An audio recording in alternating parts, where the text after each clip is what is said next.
What's everybody saying? It's good to be back streaming. I haven't been streaming in a while, actually. Should I flip myself? I kind of like it like this, actually. Hold on, why have I got a channel violation?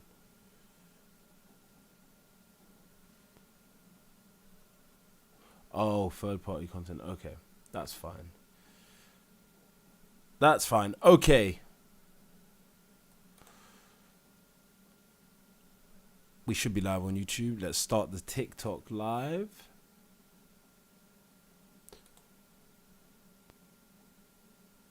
Are we live? Okay, we got to edit the name of the live though.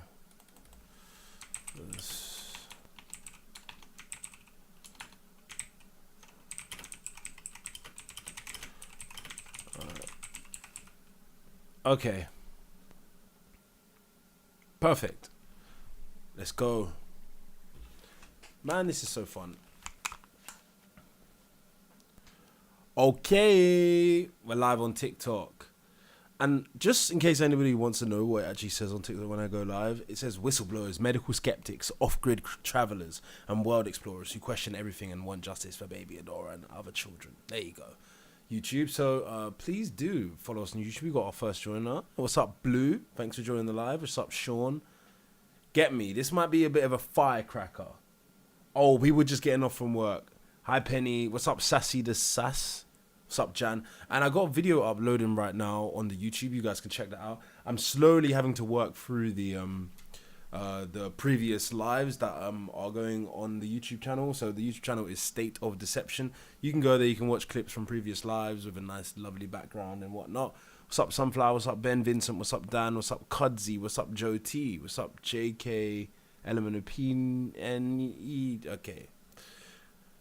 Sassy says the real issue is that no one can... Hold on. The real issue is that no one can just deal with it. They gotta have a problem. I don't get it.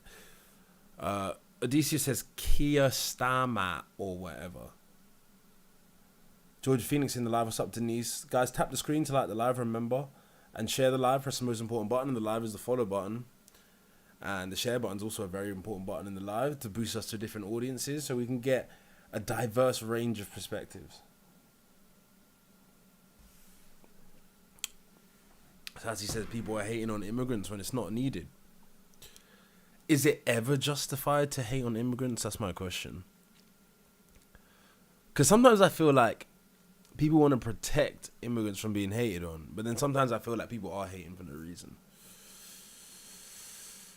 Odysseus doesn't know how to say Keir Starmer. Well, if you don't know how to say him, you shouldn't be speaking on his name, because that means you probably don't know enough about the gentleman to say if he's good or bad. You know what I mean? I don't like the slander of people.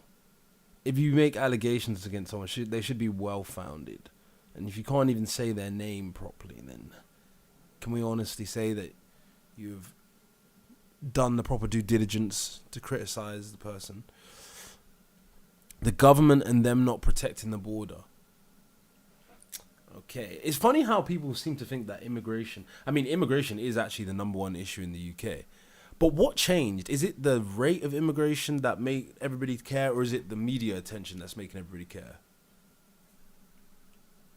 Probably both. But I actually suspect that without the media attention, people probably wouldn't even be as aware of how much immigration is taking place. Now, they would be aware, but it would be not as widespread of a talking point. My Life says because it went from 40,000 to 2 million a year. No, it's not 2 million net. It's like 500k net. And I think it was 1.5 million gross, or whatever the right word for immigration is. GB says a multicultural workforce is less likely to unionize. Is that true? I've never seen anything to suggest that. It could be true. If anything, aren't multicultural people, don't they unionize in order to protect their interests because they don't have as much of a foundation within the local society, so they need to draw upon some kind of central organization of themselves? Like, didn't unions begin after like the factory working era? and factory workers come from loads of different places and commute into the city. So weren't they technically unionizing because they were coming from somewhere else, so that they could have their interests represented because they were not foreign from a foreign country, but from a foreign area? So isn't that more logical?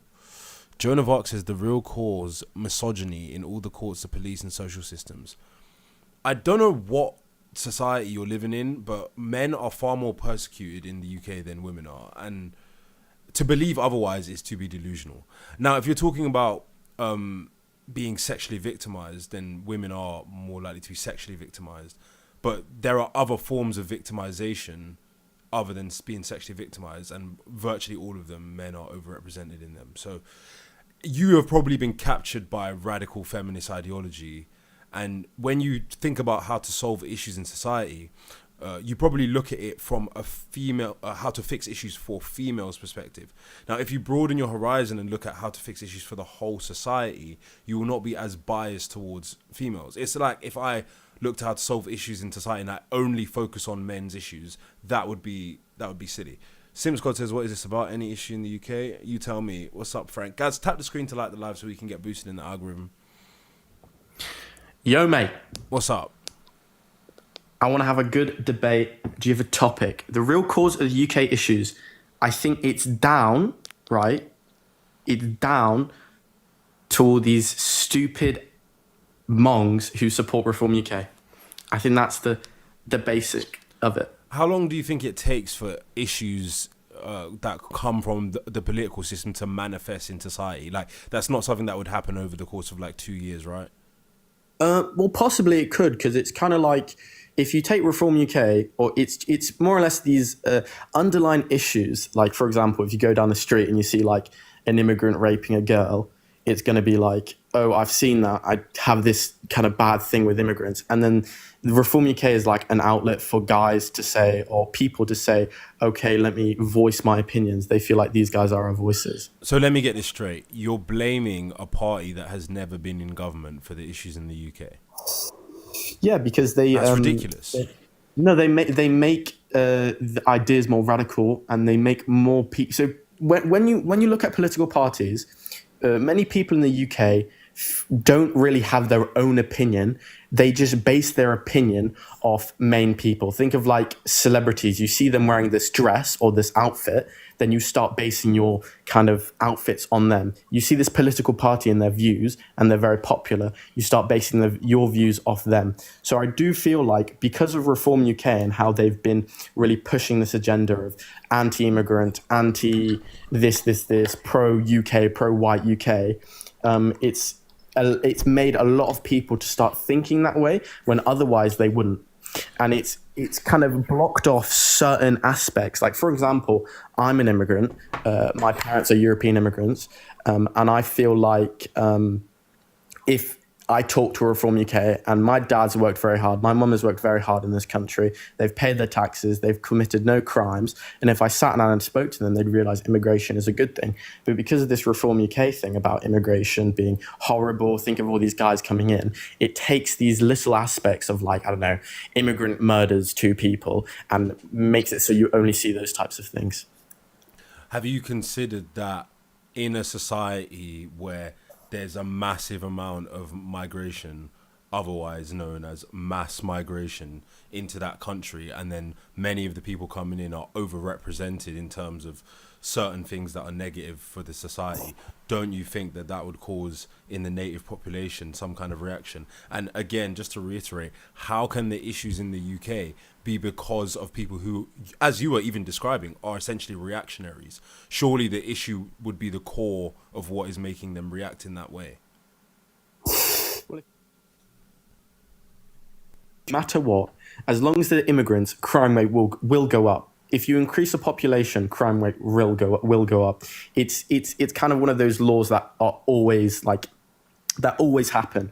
And I feel like, as you said, the reactionaries, I think most of it is they are making, because out of, let's say, 100 immigrants who come into this country, how many of them do you think don't work hard and cause these problems in society? And I feel like it's an insufficient response to what I was saying about immigrants being overrepresented with certain things, because you can look at certain immigrant groups and you can see that they are more likely to commit certain offences than certain other immigrant groups. So it's not necessarily just because there's more people, it's because there's more people and some of those people are more likely to commit certain offences. Now, I'm not saying that that means all of them are, or that immigration is bad. I'm just saying, can't you see that maybe people are gravitating towards parties like Reform because they're reacting to issues that are actually real and tangible?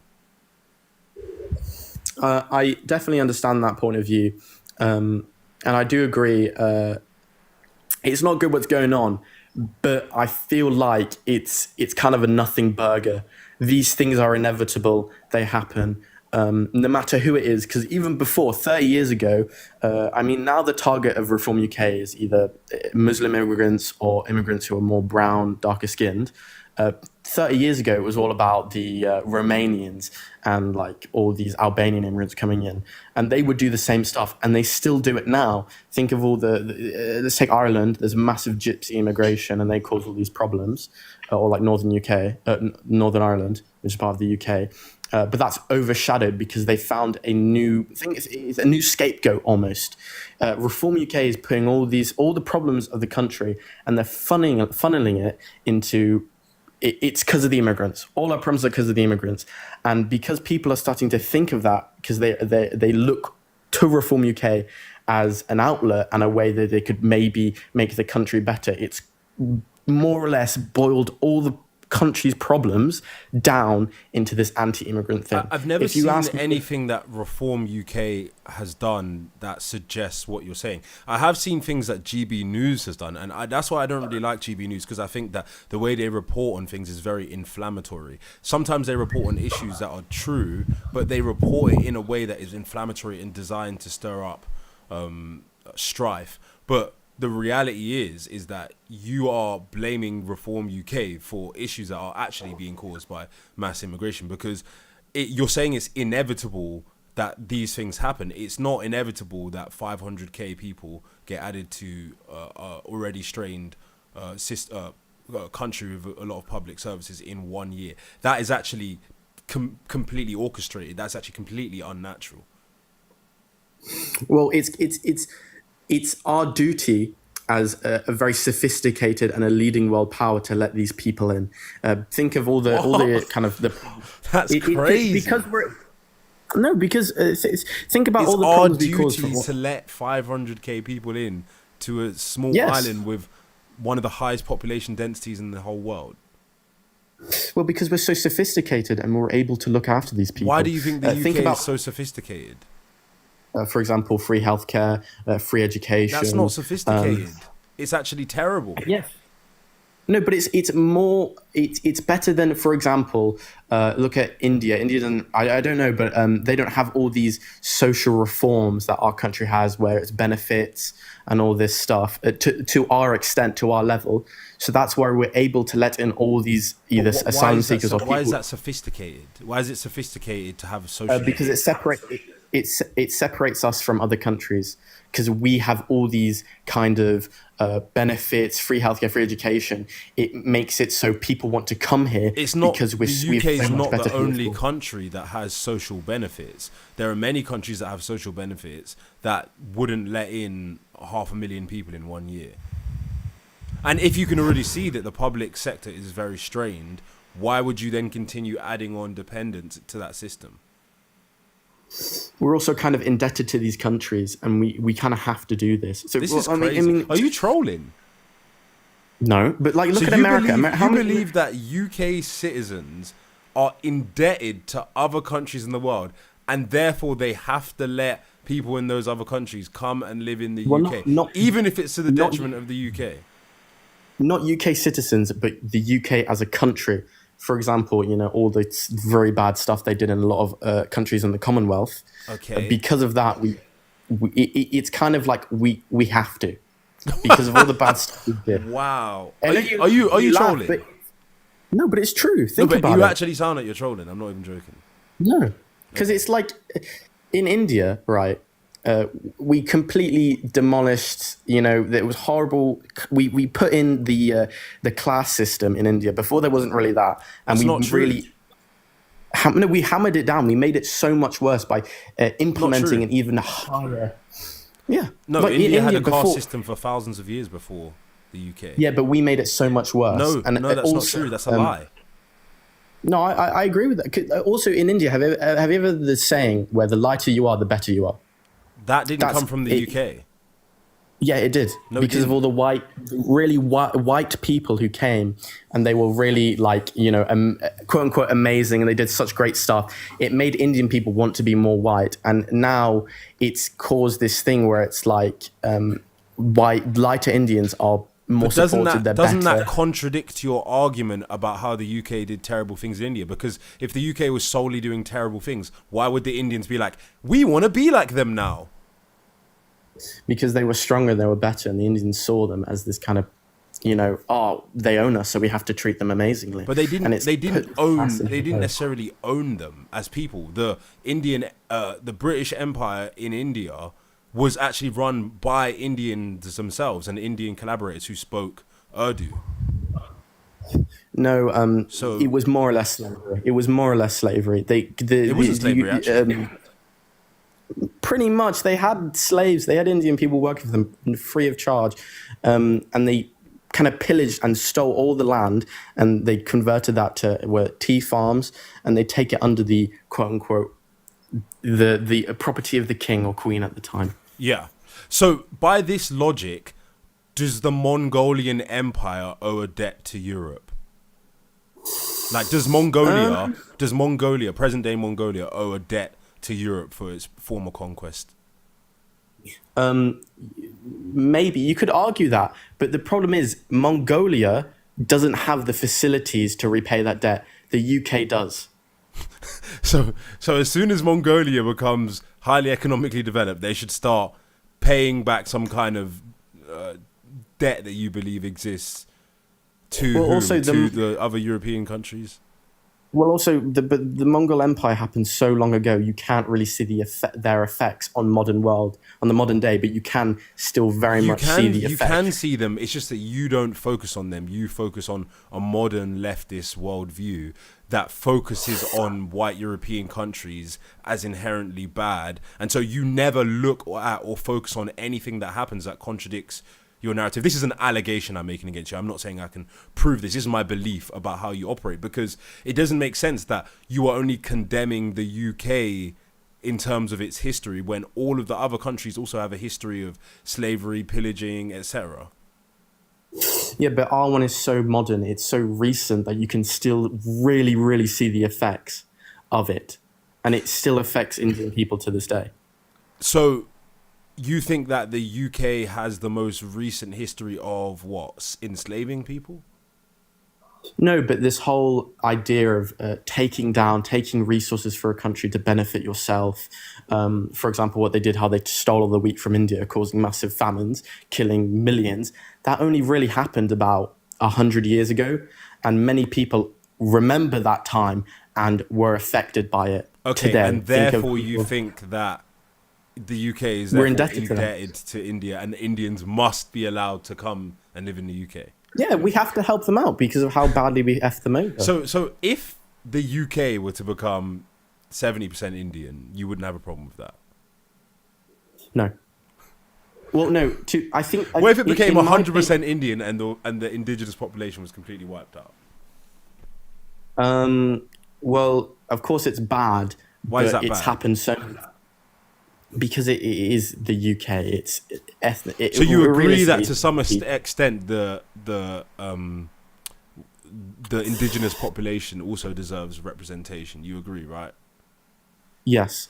But you could so also where do you argue- draw the you could line? Like, where do argue- you think is a reasonable amount of people to let in from other countries in an already strained country with stagnant wages, etc.? Like, what do you think is a reasonable amount of people per year to be coming in? 1 million, 100,000, 500,000? Well, I think it should probably get to about, because right now it's only about 80% British, or like 75% British, 25% immigrant. Yeah. I think it could potentially go up to 35% immigrant and then 65% British. I think, but that's the peak So of it. if that happened, basically, virtually all of the major cities would be majority non-white, because immigrants typically tend to move into major cities. So you are essentially advocating for the complete the complete control of the major economic areas in the UK to be in the hands of people that are not actually from the UK. That's I don't know. Absolutely insane. Letting immigrants in doesn't mean they control the economy. For example, London is, I think, 40% immigrant, 60% white British. It actually does mean that they control the economy. It means that they have the purchasing power. It means that they have the voting power. It means that they are able to purchase assets. So they're able to purchase assets. They're able to build industry. They are the teachers, the nurses, the doctors. It means that they do control. In fact, it's even more powerful than them controlling just some kind of production means, because they actually have the voting power. I suppose, but as long as you keep the majority, I mean, so what if they have the voting power? I mean, if they come to the country, I mean, a lot of them do have, they bring ideals from their country, where they bring either the culture or some kind of like, I don't know, like stereotype from their country here. Like, for example, if you see sometimes Indian people might eat with their hands at school. It happens in my school. But you should tell them to use a knife and fork. I mean, but it is cultural appropriation because it's their culture. I know if you come to this country, you should adopt its culture and be all like, you know, you came here, you should be like us. I don't believe that, by the way. But I just think it's ridiculous to let 500,000 people in a year. That just seems crazy to me. But it strengthens our multiculturalism. For example, the national dish of the UK is chicken tikka masala, right? That would have never happened if we never brought in the Indians, or if we never brought in people from Asia. So you think that it's justifiable for the country to be economically controlled by people that are not actually from the UK, but then you think it's bad that the UK did that exact thing to other countries? I don't know. If you come to the country and you spend 7 years here, you can get your citizenship, then you're from the UK. Your nationality is from the UK. You're not even talking about people that have spent 7 years. Because your argument was that it should be 35% foreign. So in order to achieve that, you would literally have to continuously let waves of people come in, to the extent that a large proportion of those people would not have been in the UK for 7 years. But eventually those people will adopt the mannerisms of the UK, and they'll all become citizens, and they will all work for the better of the country.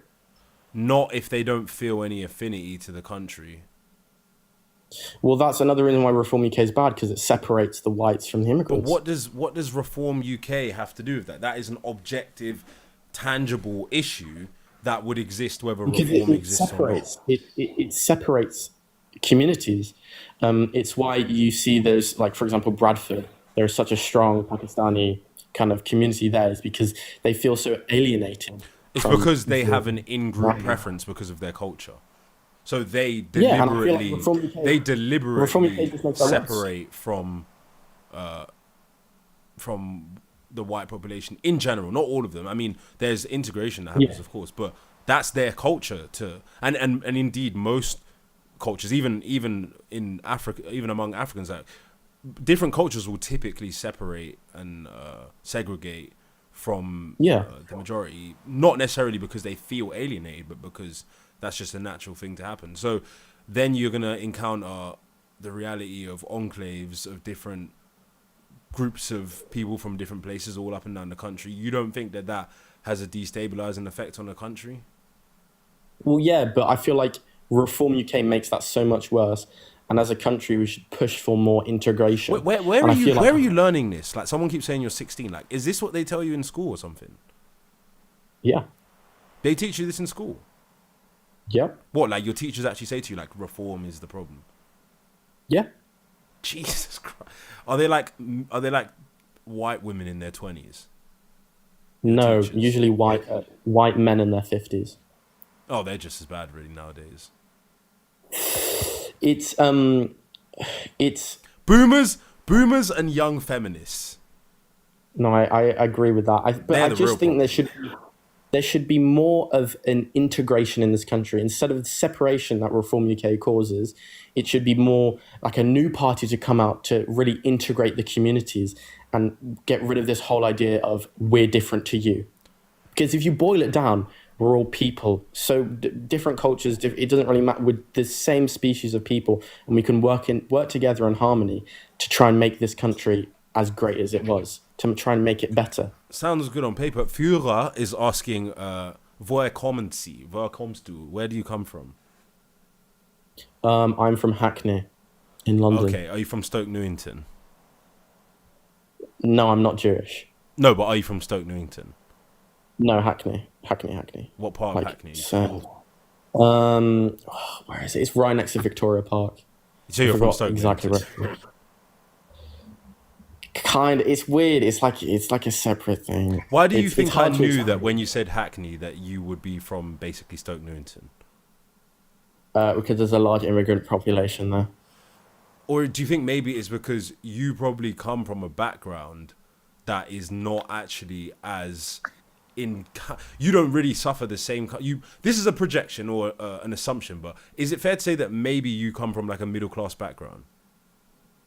No. Okay. What's your background, if you don't mind me asking? Both my parents my dad comes from France, my mum is Irish, and they came to this country, and my dad's a graphic designer, and I wouldn't say we're middle class, but I wouldn't say we're upper class. So pretty expensive to live in that area nowadays. Do you live in a council house? Yeah. No. Probably like a 3-bedroom house, right? No, I think it's a 4-bedroom house. 4-bedroom house, Hackney 4 area, stories. Probably gentrified area of Hackney. So your parents are doing all right for themselves. Did one of your like grandparents pass away and leave an inheritance?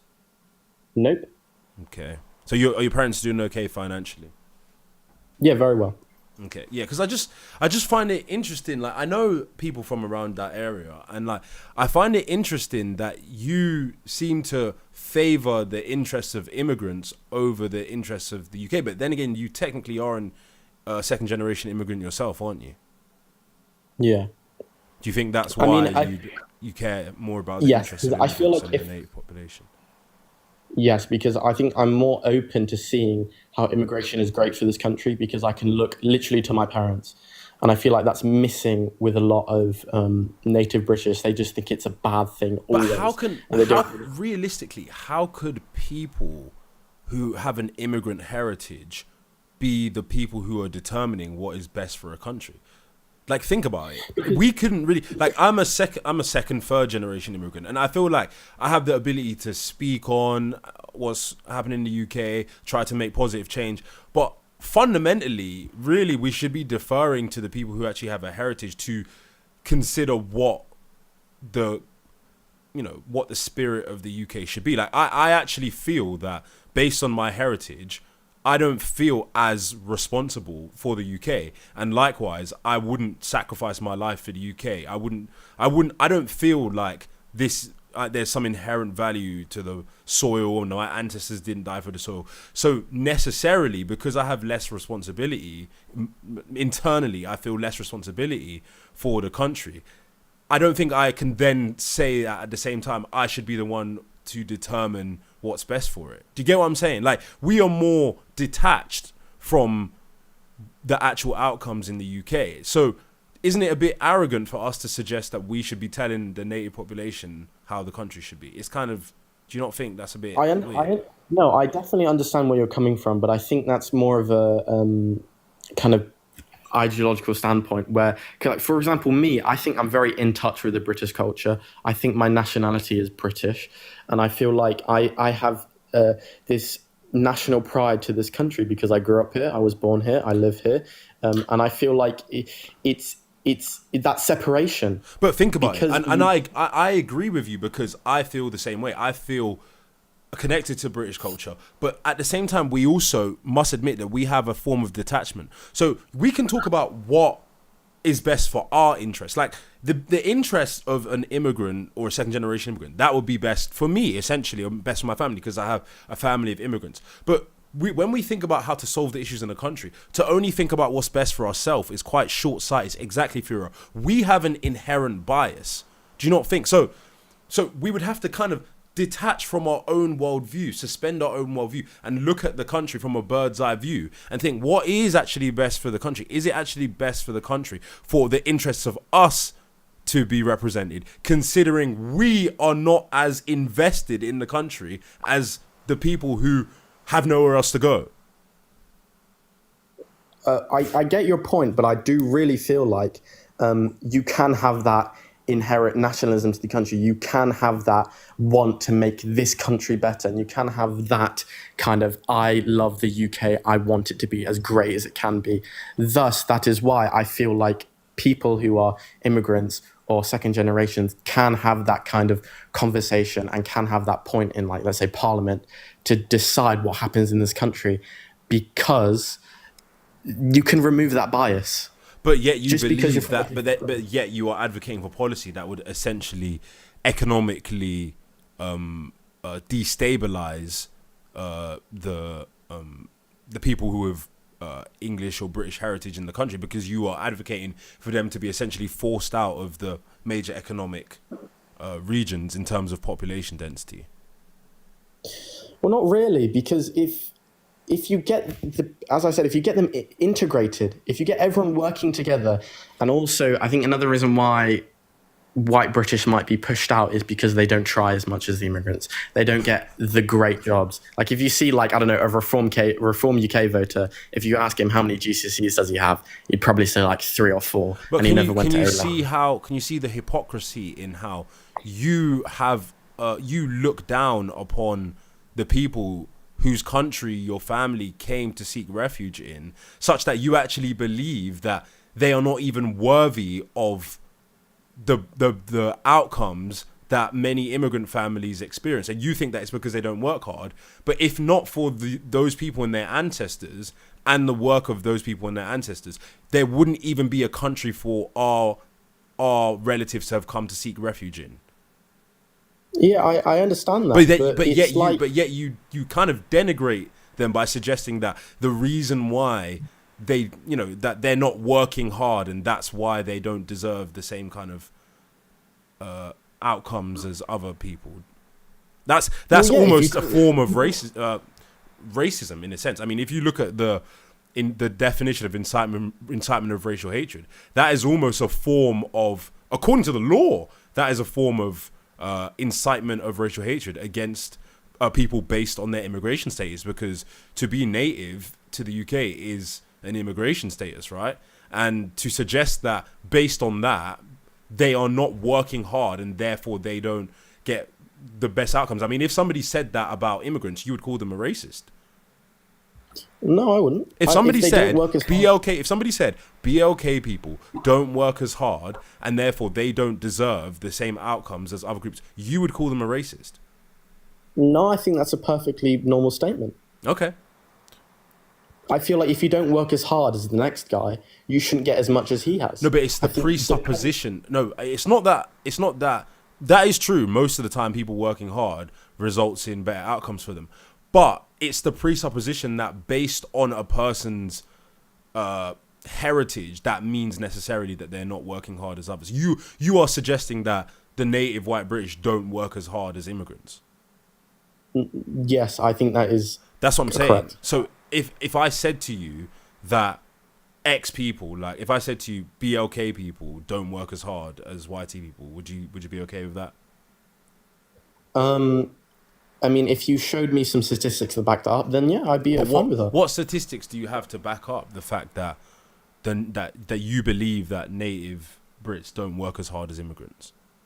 Well, let's just take the NHS. The NHS. Just think: have you ever gone to your GP? How many times has he been white? How many times has there been a native British person other than, I don't know, an immigrant? I feel like that's a perfect example. Do you realize that the NHS preferentially hires people based on their background, their ethnicity? Not for a period of time, but yeah, I understand that. They deliberately favor women and ethnic minorities in hiring people in certain positions. But if there was more native British people get working harder and getting even better grades than, let's say, these immigrants. They'd prioritize the British people. But there are actual policies that make them favor other groups of people. Like That I don't agree with. I don't think that's no, correct. but I don't that's think why immigrants the have- example that you're giving is kind of flawed, because Yeah, I understand. you this. can't use a population that has an inherent bias in it. Like, for example, that would be like saying, well, look at the Harvard, prior to them stopping doing the DEI with the Harvard students. That would be like saying, well, look, Harvard is overrepresented with BLK people. Well, it was overrepresented because they were preferentially admitting people based on their ethnicity. No, I understand. I do definitely disagree with that, prioritizing certain groups of So people. then where is your evidence, other than that, where is your evidence that you think that the native Brits don't work as hard? Well, we can just look at, for example, the construction side of things. Most British people only are able to, or no, let's just say the percentage of people who fail the GCSEs, the highest population are white British people. Over 60% of the white British students fail their GCSEs. And the reason for Which that is is largely- because they're being socially and economically disenfranchised. And they have been historically socially and economically disenfranchised. They are actually, working class white Brits, in my opinion, are actually the most discriminated against group in the UK. I don't see that. I feel like when I was in school, when I was doing the GCSEs, I never saw white British people feeling like they were overpicked, black or Asian or anyone else were overpicked above them, so they would do worse in school. I feel like a lot of it has come to a lack of trying, thinking immigrants will do the job, it's fine, and then wanting to do higher paying jobs, like not construction, not doctor, wanting to do other stuff, and then just not having the aspirations to do it. And that's why so many of them fail. Okay, let me ask you this. You know how in like the USA you have in some cases in the BLK community you have generations of people on welfare and dependent on the state, dependent on government handouts, and that's caused like a breakdown of the family structure in the BLK community. You're aware of that, right? Yes. Do you not see how that is because of economic policy in the USA that has caused those groups of people, the more disenfranchised people, to become government dependents? Like we would blame that on the economic policy of the UK, right? Like Lyndon B. Johnson and that, right? Yeah. Okay, so why do you not apply that same logic to what's happened with the white working class? Because that is the same thing that has happened to them, where the government policy has caused people who were typically able to find jobs and work in the north of the country, etc. Government policy has caused them to become disenfranchised, and as a result of their disenfranchisement, they become dependent on the government, and that forms perpetual generational dependence on the state. And when people are coming from families like this, they are less likely to perform well educationally. And you see the same thing in the black community in America. Why do you not apply that same thing to the white working class in the UK? Because it's clearly happened to the white working class in the UK. Yes, I agree with that. You've opened my eyes. I think I agree with that statement. Yeah, because you got to remember, think about it. The same people that you're saying didn't work as hard, etc., are disproportionately responsible for for the vast majority of technological developments in the world. The native British are, I think, it's either the Germans or the Brits are number one. German, Scots, English, they are essentially number one in terms of technological development. Now, and if you look at how intelligence is distributed in a population, you can model it, let's just say, using a bell curve for IQ, right? It's only a very small percentage of people in a population that will typically be responsible for world-changing technological developments, right?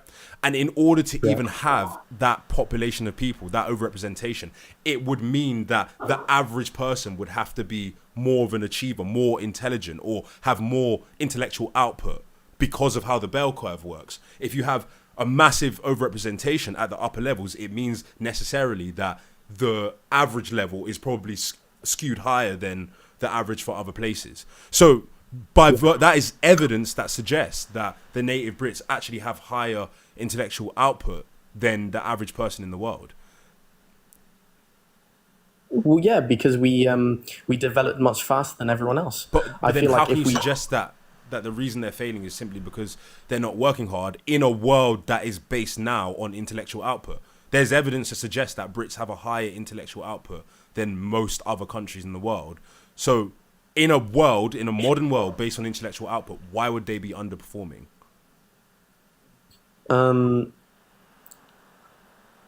I can't think of anything off the top of my head. I think you've won then. I think you've changed how I see things, and you've helped me understand more. Instead of my quote unquote London leftist views, I think definitely you've influenced me in the way I think. I appreciate that, and it's possible that I think you've raised good perspectives for us to think about in general, because the whole point of this live is to edify all of us. But I think what you should do is go to a lot of communities up north and see how people live, and I think might open your eyes and stuff, because you'll be surprised how many white people are experiencing disenfranchisement. I'm not even just talking about poverty or poor education. I'm talking about actual disenfranchisement. Like some of the poor white areas in the country, places like Blackpool, Doncaster, Poole, like some of these places are more disenfranchised than places you'll see in London that have like high black community or high Asian communities. A lot of these places with the white working class, if you actually go there, you actually see that they have higher levels of deprivation. Yorkshire. Yeah, no, because I have I'm in between houses. I go to school in Derby. It's right next to Derby, very deprived area. Yeah. I now that I do see it. I see more homeless, not well-off white people than the Asians walking around in the city. I would even argue that I think that percentage-wise, most black people that I meet, I would actually put them as middle class, but some of them pretend to be not middle class. But when you talk about genuine working class people, from my life perspective, I don't know what the stats say, guys. I could be wrong. From my life perspective, percentage wise, I think it's more YT people that tend to be working class than BLK. Because what you get BLK people that technically come from middle class backgrounds. If you draw the parallel from their country of origin, they are essentially middle class, but then they kind of they fall into the fold of a culture where there's a lot of posturing, or it becomes cool or normalized to act as if you're working class. But a lot of us, like I'm from a middle class background. Most black people that I know that became involved in a certain negative lifestyle that's stereotypical of the black community, they're working class. They're middle class. Sometimes they are not high performing economically, but their parents will be typically higher performers in their countries of origin, or they'll have some kind of heritage that involves an emphasis on education and hard work. So when you talk about generational poverty in the UK, yes, it exists among every group community of people, but you'll be surprised the extent to which it exists in the white working class communities. Yeah, I definitely agree with that. I do see it when I go to Derby and stuff. Yeah. Well, genuinely, thank you, man. It's such a good debate. I really appreciate it. I hope you have an amazing day. You too, bro. Take care of yourself. Take care. Very self-aware young man, because I'm not saying, oh, I'm right. Look, we're proselytizing and changing everyone's opinion. It's not that, but it takes self-awareness to even look at your own perspective and think about it from a different way. And he is very self-aware, because you see how he even was aware that, oh, I'm being taught this in school. He's conscious that this is where I'm getting this information from. This is where I live. He even said, like, yes, I'm in London in a leftist environment. I have an immigrant perspective because my family's immigrants. I'm getting taught this stuff in school. So you can see the cogs turning of like, all of my information is actually coming from a biased perspective. Do you get it? It's not necessarily that I'm right, he's wrong. It's that awareness of our own bias. Because I come from a similar environment to him. I'm from Islington. Islington North is one of the most left-wing constituencies in the entire country. That's Jeremy Corbyn's constituency. Everyone in my area, they've all met Jeremy Corbyn. They all know, oh, I saw Jeremy the other day. That's common in Islington, where I'm from. So I come from a similar environment as him. But you have to, when you look outside of your own perspective, that's when you start seeing are my information sources biased? If I'm an immigrant, and I grew up around immigrants, and all my teachers have this perspective, and I went to a school that where even other perspectives are considered to be looked down upon, where it's common in these environments for people to actually look down on the working class. This is the environments that I was in schooling in. In my school, it was common for people to look down on people from other schools, because I went to a grammar school, right? It's very common for people to be like, oh yeah, and it's normalized. Oh, white working class, they're not working class. This is the perspective. So you have to step out of that to really actually see what's going on in the UK, because there's definitely a massive schism where the people on the left, they don't understand the complaints of the working class. And I think one of the major issues with the working class is that because of the disenfranchisement, because of the lack of education, yes, there is a lot of ignorance. I don't think that many people are equipped enough to articulate what their actual concerns are. So they just kind of say it in a way that makes people think that they're scapegoating immigrants. But what they're basically trying to say is that our wages are being undercut. We feel like we're being disenfranchised. None of the issues that we are advocating for are being represented in Parliament. Parliament is made up of people who are from these public schools, and they have private schooling, and they go to Eton, and they don't even understand us. They're not like us. And then they push a rhetoric that whites are privileged and whites have this inherent benefit. But the people that have that benefit are them, the people that go to Eton and all that stuff. And then the immigrants come in and they say, who's privileged? They're looking at the people that go to Eton and have control of the economic resources and means of production, and they're saying, look, they're privileged. And then the white working class are like, what the fuck? How are we privileged? We make up the majority of the white people. And how the fuck are we? So that's where the disconnect is that it's like a communication gap. You got realistically, I'm going to tell it how it is. You've got middle class black and Asian people teaming up with middle and upper class white people talking about this is what's going on in the country. And the fucking white working class are the people who are actually receiving the brunt of all the issues. So when they're trying to say, these people don't represent us, these people have come into the country, these people push the narrative, they're actually trying to say, it's actually kind of a form of class warfare. But they're just not articulating themselves right. They're basically saying, you lot are middle class. We're the lower. They're basically saying, we're actually the lower class. Like, the white working class. They're saying, we're the lower class. So that's why people are like, oh, you're being racist, because they're not articulating the issue properly, in my opinion. In my opinion. Okay, let's get some other people on. If anybody is... I mean, we got some requests. I don't know if they've timed out.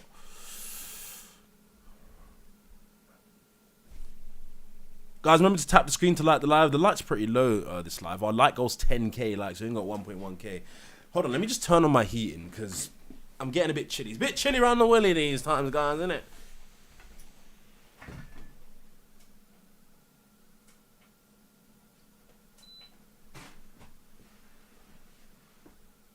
It's getting chilly, innit? Chilly in the UK. Jeffrey says, reform doesn't understand the working class. I agree, but I think that they are successful in pandering to the working class. They are clearly using Trump's tactics, the populist tactics, to try to appeal to the white working class. And it's working, but it's clear also to me, personally, that they are charlatans. I believe that they are charlatans. I believe that they're funded by the Zionist lobby, and that they're deliberately... I do think that they are deliberately fomenting dissent.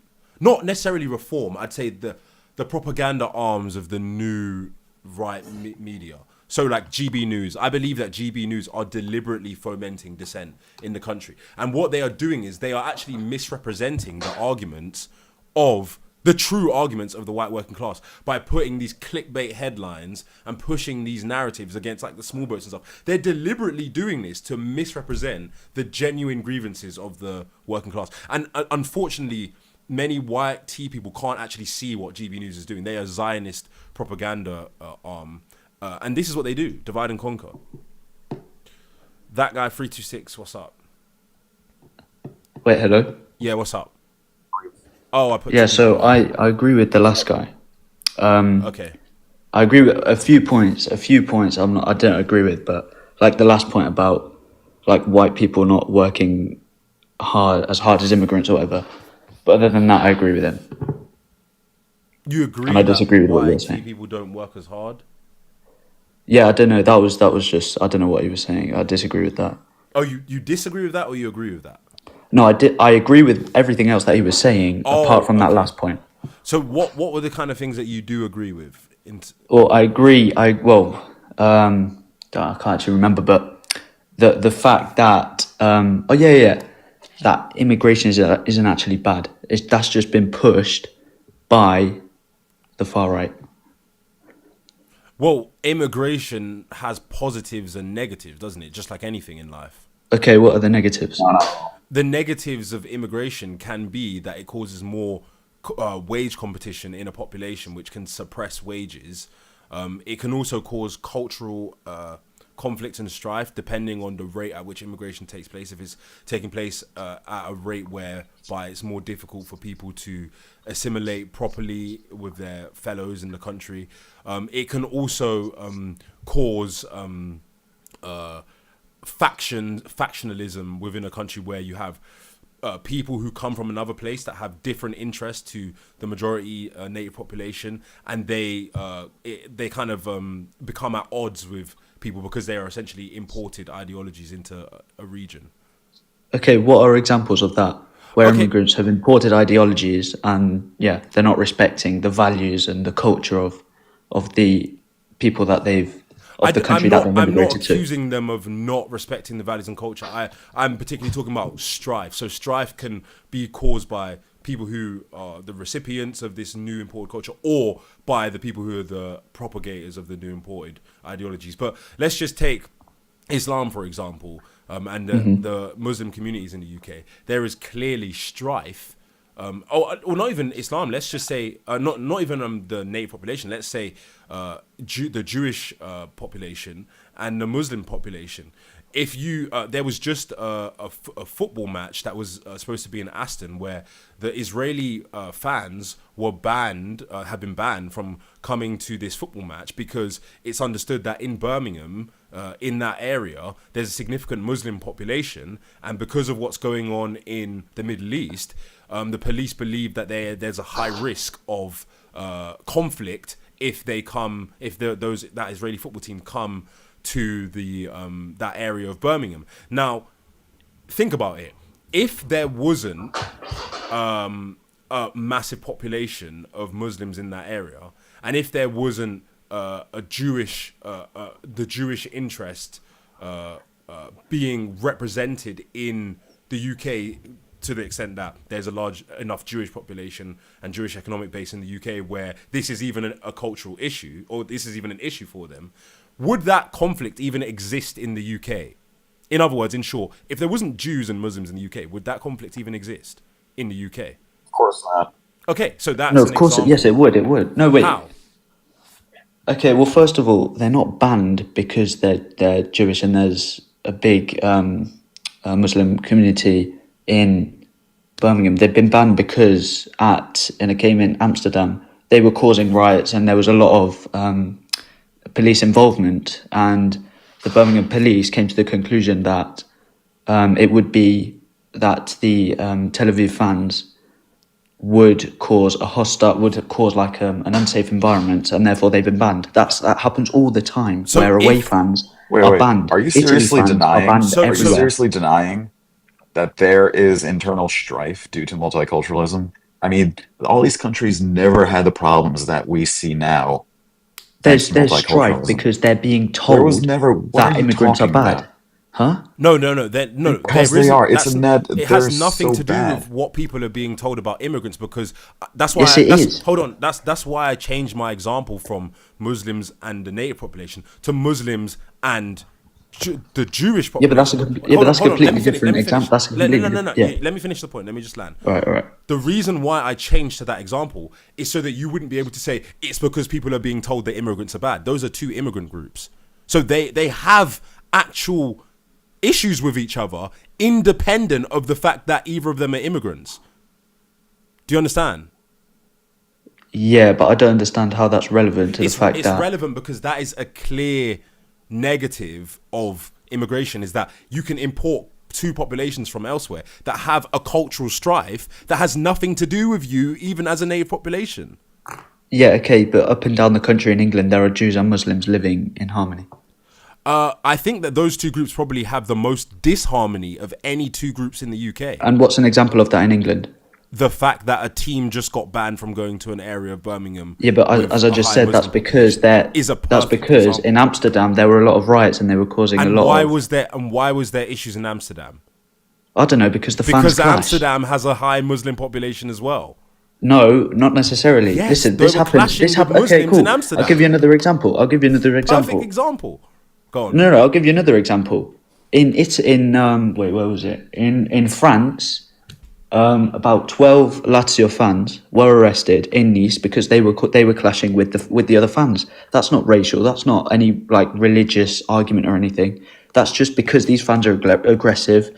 They're opposition fans and they clash. That's it. And then there are arrests. Let me give you an example. If you have two teams that have a history of bitter conflict between each other, like let's say, what is it, like Millwall and what's the other one? Sorry, I don't. Is it Celtic or something like that? Celtic and Millwall. Or Celtic, yeah. Celtic and Millwall, yeah. If you have two teams that have a history of conflict, yeah, and then you know, one might get banned from another, or you see people getting arrested because they're fighting. That is an evidence that those teams have an inherent history of conflict with each other, right? Yeah. Okay. Why would an Israeli team have a history of conflict in Birmingham? They won't. Exactly. So their It's conflict clearly is because multiculturalism, you idiots. because there's Muslims in Birmingham. That's why they consider them to be high risk. So They consider them to be high risk because they're causing problems in every city that they go to. No, in Amsterdam, but think about there it. were arrests Yeah, but and there was think about it. violence. Think about it. In the other places where football fans are causing conflict with each other, it's typically because those teams have a history of issues with each other. So Yeah, but the Israeli fans aren't an internal community, so that's not really a valid example of how immigration is harming They're not the an UK. internal community, but the reason why this is an issue right now is because Mm-hmm. the Jewish community in the UK is lobbying the government and saying, this is not fair. We don't believe that. And they're actually calling it anti-Semitic. They're actually saying that it's not fair, that the Jewish community in the UK is not happy with this. So you're seeing an issue of cultural strife between the Jewish community and the Muslim community. Are you denying that cultural strife exists? And yet, after 100 years of immigration to the UK, there's not been have there been any other There's examples of this no strife between 100 two years internal of- communities fighting? You're lying. There was no 100 years of immigration to the UK. There has been, mate, but good effort. It's been about 70 years since it's really... Yeah, it's been about since the 1950s, just after the war. Yeah, okay, maybe not 100 Yeah, years. and 80. negligible numbers. What? Yeah. Very, very negligible numbers. Yeah, what we're seeing now Okay, is fine. 80 unprecedented. years, cool. Huh? No, but what you don't understand is in the past 100 years, the amount of immigration literally is equal to the previous 900 years. Okay, You're and not that's even bad. Why? Why is that bad? I didn't say it's only bad. I said that there are downsides and positives, remember? And then I just gave you an example. One of the examples I gave is that there can be cultural strifes imported from other places that manifest in the host country of origin of those two different cultures. That's a down. Are you saying there's no downsides at all to immigration? Well, of course there will be downsides as there are to anything. Yes. Anything. However, I'm saying that the downsides to immigration are being completely blown out of proportion by parties like Reform. So then they are diverting the attention away from real issues. What don't you think that What do you one mean? Go on. that Wait, guy. can I jump in? Okay, Yeah. I'm sorry. So, as you can tell, I'm American, and we have the same issues. I have the luxury of traveling all over the world, and Australia, Canada, and virtually all of Western Europe are having the same issues with immigration. Your cost of living has skyrocketed due to immigration. Your wages have dropped. Okay, there's wage stagflation in your country because of immigration.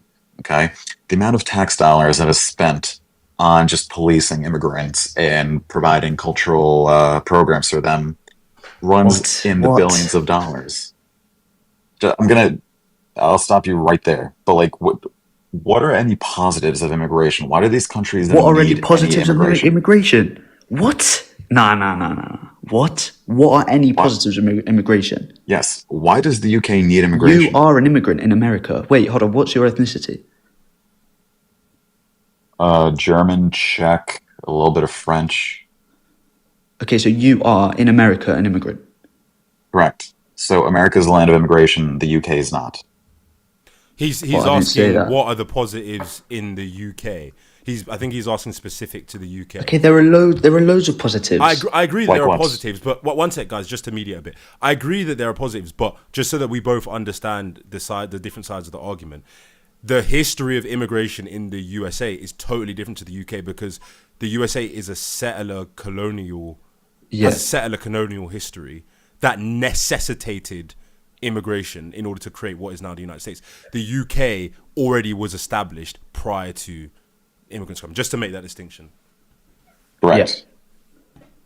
The UK Okay, has also had you said their the own- amount of money that is spent, tax money that's spent policing immigrants. Correct. I'm sure. What's your evidence that? Where does that even come from? That foreign ethnic groups have a significantly higher crime rate than native-born Britons. Are Yeah, you but really doubting that? Are you really doubting that? It's very well known. Maybe not in your listen, country because they police free speech. I'm not doubting anything, but what I'm saying is that doesn't make sense because taxpayers' money. Okay, immigrants pay tax money. Okay. But they take a lot more from the system than they actually contribute. No, they don't. No, they don't. This is facts. Immigrants are so much more likely to pay in tax instead of take out in benefits It doesn't- or take it- out It doesn't actually, from other. guys, it doesn't actually matter whether an immigrant has a net positive impact economically. What matters is, do they have more of a net positive impact than a native-born citizen on average? That's the real And the answer is question. no. The answer is no. And that's why GDP per capita for the UK has plummeted. Same with Canada, same with Western Europe. Because they Okay, in take what more than ways they is actually that due to produce. immigration? In what ways is that due to immigration? Yeah, please explain So that, where are all guys, these 'cause people- You've made some quite strong claims about the Yes, causes of absolutely. stagflation and whatnot. So can you break it down? Right. So we'll jump on wage stagflation. Obviously, the vast majority of these immigrants are coming from the third world or they're coming from less developed countries where obviously wages aren't as high as the UK. And when they get to the UK, obviously they're going to be working for and they're going to be demanding for less than average UK wages, right? That's their incentive to be hired. Okay. Even though they're not culturally adapted, nor do they speak, English all that well. Right. So Some of them. if you're going to be Wait, paid, what's your evidence that they don't speak English well, and what's your evidence that Well- they come here asking for you're less than the really average wage? asking. Huh? You're really asking. Just guys, you're really just asking this. so we can go on. Just let's concede that they are less likely to be able to speak English than the average English person. Why? That's fine. Why? Because Why? that is No, no. reality. So just so he can continue his point.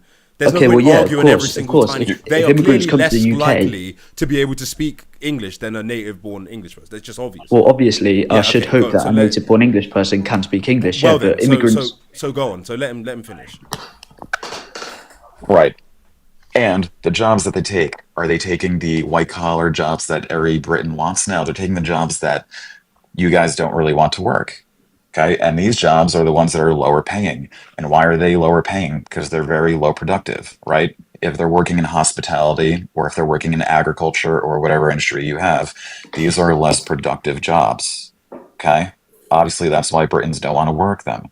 So you have, a subclass of people who take more from the system because they're poor. Poorer people take more from the system than do rich. And you have a less productive. So a combination of less productive people who take more from the system is going to lower the GDP per capita. Okay, first of all, you know that the majority of immigrants in the UK are actually university students.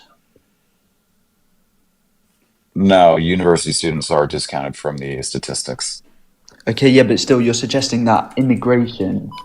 Okay, wait, hold on. You said that immigrants. Wait, what did you say? You said that immigrants Are less productive. are less productive. Yes. How does that? Okay, so what? Okay, so say immigrants are working. Okay, that's not true anyway. But say immigrants are working. I don't know what jobs did you say in hospitality? Yeah. Correct. Okay, so I think So I've These are less productive jobs than what? Sorry. just a caveat, just so you guys can continue. I've looked it up. It says only 14% of the UK's foreign-born population cite study as the reason for migration. So Migration Observatory shows that among foreign-born population, 37% came for family reasons, 29% for work, 14% for study. So student visa grants, about 403,000 sponsored study visas were granted to foreign students.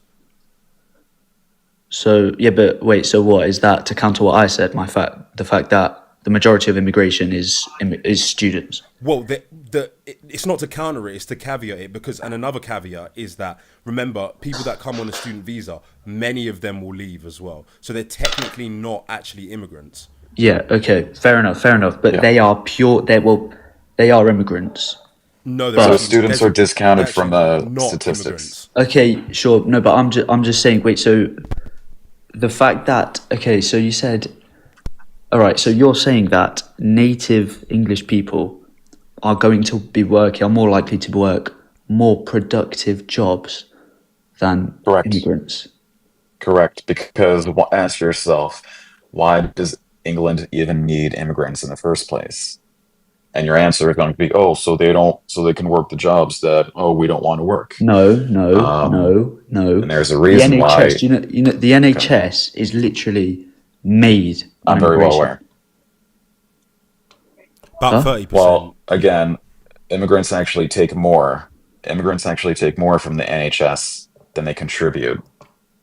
So, Well, of course, because they're residents in the UK. Yeah, so fair enough. And also, they're yes, paying for the NHS because immigrants pay taxes. So and that tax right, goes but they pay far towards the less NHS. than what they take. Huh? Right, but they pay into NHS less than what they actually take. How? Okay, what are they taking from the NHS? Go on. Okay. So number one, whether you're legal or you're illegal, the NHS has to take care of you, right? Yeah. And a good amount of these people have very, they don't have the funds, but they still have to be taken care of. So who ultimately Who don't have takes the funds?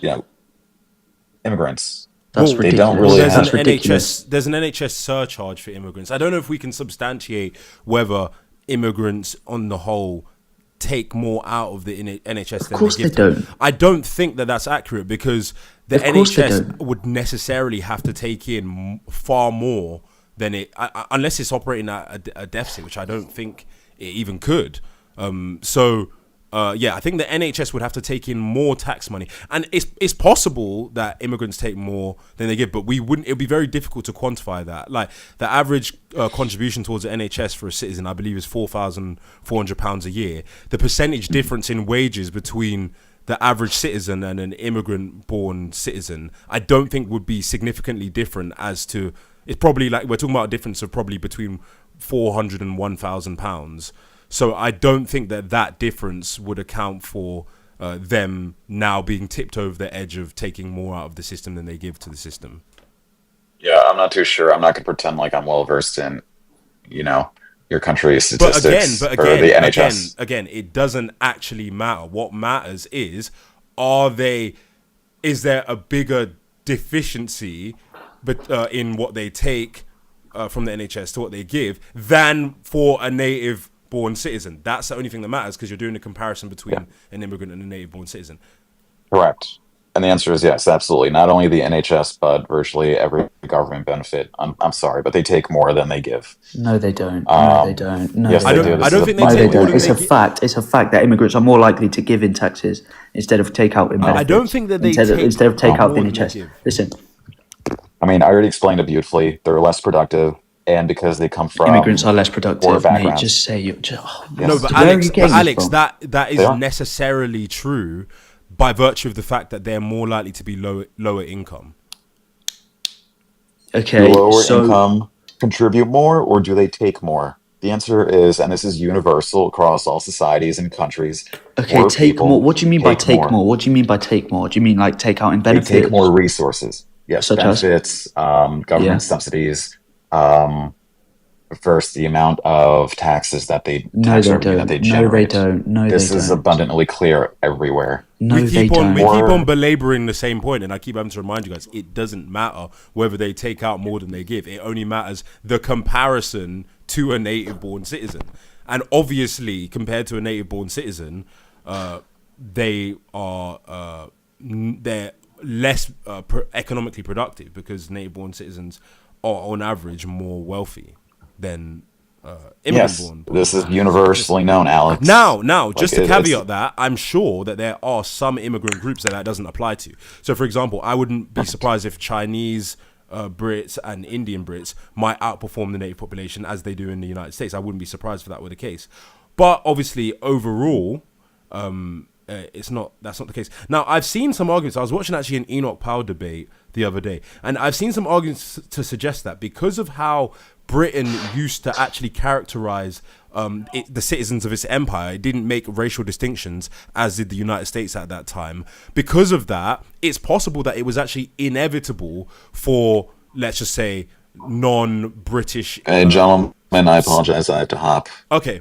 It's possible that it was inevitable for non-British people to immigrate to the UK because there was no mechanism at the time to distinguish between a Brit that was born abroad and a Brit that was born in the UK. When they implemented that, then obviously you were able to make a distinction, but immigration actually began before they implemented that. So it seems that the situation we're seeing now could actually simply be a heuristic failure of the British immigration system to actually recognize what would happen if there was unchecked immigration from the former colonies. And I think that Enoch Powell was actually right in his prediction, because it's clear that it's now very difficult to control the externalities that are being caused by mass immigration. And it's possible that it's not engineered, it's possible that it is engineered.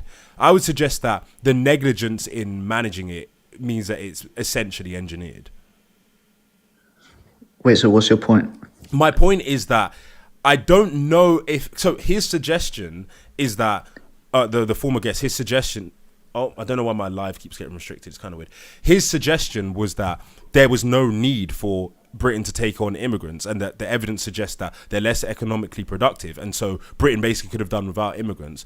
And I'm saying that that's probably true. However, my argument is I don't think that they could have stopped it. I don't think that they could have helped it. I think that they didn't realize at the time what would happen if you didn't differentiate between people from the former colonies coming over and native Brits. Essentially, I think it was just a lapse in reasoning. And then you're suggesting that the issue doesn't really exist at all, but it clearly does. What the issue of what? Immigration? The issue of the number of non-British people that are now immigrating to the UK, my family included. Because in reality, I think the problem is that when you look at everything in terms of numbers, when you look at everything on a screen, you fail to see the actual tangible outcomes of certain things. It's like people that advocate for socialism. They're like, look at it, socialism will do this, and look at the numbers. But then in reality, when you live under it, you're like, why does everything suck now? Why is everybody depressed? Why is everyone dependent on the government? Why are there bread lines? Why can't I call like the government services and not be, you are 15th in the queue? That's the tangible effect. But when we talk about stuff, we never talk about the tangible effect. We just talk about, the numbers on the screen and stuff. So I think that mass immigration is causing a lot of issues that were unforeseen, and probably it was just because of the hubris of the Brits at the time when it began. I disagree with that. So, I mean, are you suggesting that there's no issues with mass immigration, or? There are far more benefits than there are negatives. By that logic, then should we just completely replace the British population with immigrants? Why would we do that? But you just said that immigrants are more beneficial. So by that logic, we should just keep I didn't doing say they it. were more beneficial. I just see that I don't see how they are not You said they're contributing to the more- economy, how they are not. No, but you said it's they're more not. beneficial than negative. So by that, if it's more Yeah. beneficial than negative, that means you should keep doing it. Yeah. Okay, That doesn't mean... But if you keep doing it, then eventually the whole British population will be replaced. Well, it would take a while, seeing as there are, 18% of the population in the UK right now is foreign. So at what point do you think that... Because, for example, I'm sure you disagree with reform's rhetoric, right? Yeah, without a doubt, yeah. Okay, so at what point do you think that it would be wise to start addressing the fact that the ethnic heritage of the UK is essentially fading away? Well, the ethnic heritage of the UK. It depends. Listen, the ethnic heritage of the UK. What does that mean? Because if it's Scots, not, Celts, Anglo-Saxons. You yeah, think? but okay. Do you think it's How okay many? if they I just get? doubt. Anglo-Saxons. I don't know what the percentage is, but it is a very low percentage Yes. of Anglo-Saxons left it's in like the UK. 40% of people have Anglo-Saxon heritage, probably. Yeah. Yeah. Yeah. Wait, hold on. I just think it's weird because if you applied this to any other country, I think even if you applied it to animals, people would have a problem. Like if I had an animal called like the spotted deer, and it's like the population of the spotted deer is endangered, and someone's like, "Yeah, just fucking keep hunting them." Like, not to say that Brits have been hunted. That in fact, let me just withdraw that rhetoric because it's just inflammatory. But you know, if the spotted deer was being outcompeted by the red deer or whatever, the people managing the population would be like, I think we still want to make sure that there's not going to be a distinct lack of the spotted deer. Like, isn't that just normal to think? Like, I'm Igbo. If the Igbo population was declining in Nigeria, which is not, I would be like, I'm sure the people, my family would have an issue with that. Like, why is the land of our forefathers Okay, so diminishing in the constitution of said forefathers and their progeny? Okay, so wait. So as I was saying, so I think we can look at mass immigration. We can start to look at mass immigration when the 150,000 vacancies in the NHS are gone, when our population is no longer, when the average age of our population is no longer declining. I think we could start to look at it then. But Wait, did you for say now, the average age of the population is declining? it is, yeah. No, it's not. It's increasing. The average age. Yeah, of the population is increasing. People are living Yeah, longer. no, sorry, I meant increasing. Yeah, Yeah, exactly. Yeah. So we've got an aging population. Yeah. yeah. Yeah. So immigrants will come in, have children, and create a more youthful population, a more productive population. Yeah. Well, I really want to. In fact, I will do this before I even go live again. I'm going to look into this NHS vacancy thing because I find it strange that people say, "Oh, there's these vacancies in the NHS." Are we sure they're not just characterizing the downtime where work hours could be filled in, and then kind of like constituting that as this is the job of X number of people? Like, are we sure they're not just saying like 20,000 work hours are unfulfilled? This is technically the equivalent of 50 employees' work, like, and then being like, there are 50 employees worth of vacancies, because I struggle to believe that there are just jobs that people could take that they're just like, yeah, I'm not going to take it. I think because NHS does a lot of misrepresentation of statistics because they get given the benefit of the doubt a lot. So I'm gonna do a deep dive into how they are actually determining that these so-called vacancies exist.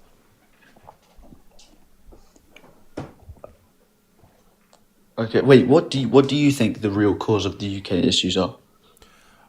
The population density, number one.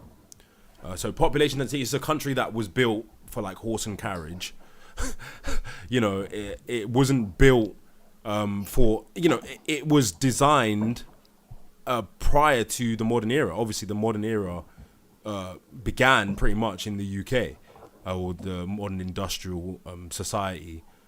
So I think that the population density is just an unsustainable population density, especially with so many socialized systems, including the NHS, which I think should be privatized largely.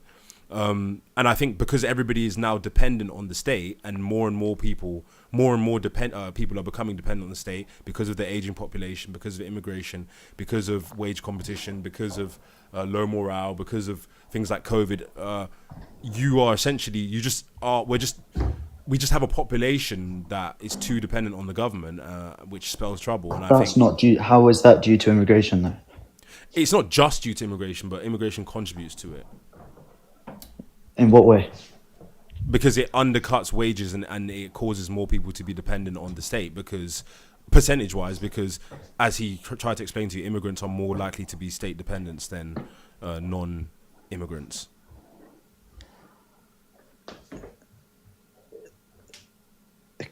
Okay, wait, so people are becoming. Okay, also, you were talking about the wait, what was your point about the working class before? I think I made a number of points about the working class, about the disenfranchisement of the white working class. Yeah, wait, the disenfranchisement. Yes. So their right to vote being taken away. No, not voting disenfranchisement. I mean, they're disenfranchised by virtue of the fact that the people that run their country are not catering to them economically. They're not representing their interests socially, and they are essentially, there's a large populations of non-British people who are being catered to with the resources that come essentially from the forefathers of the white working class. Okay, but the people that say parties like Reform aren't going to solve their problems, Didn't say they are. and neither are Conservative. Yeah, I don't So, think any and of I'm those saying parties what will. I'm saying is they're being told that is the fault of the immigrants, and it's not in the slightest. I think that's a simplistic, any argument, you're going to have a rudimentary version of it and then you can go further into it.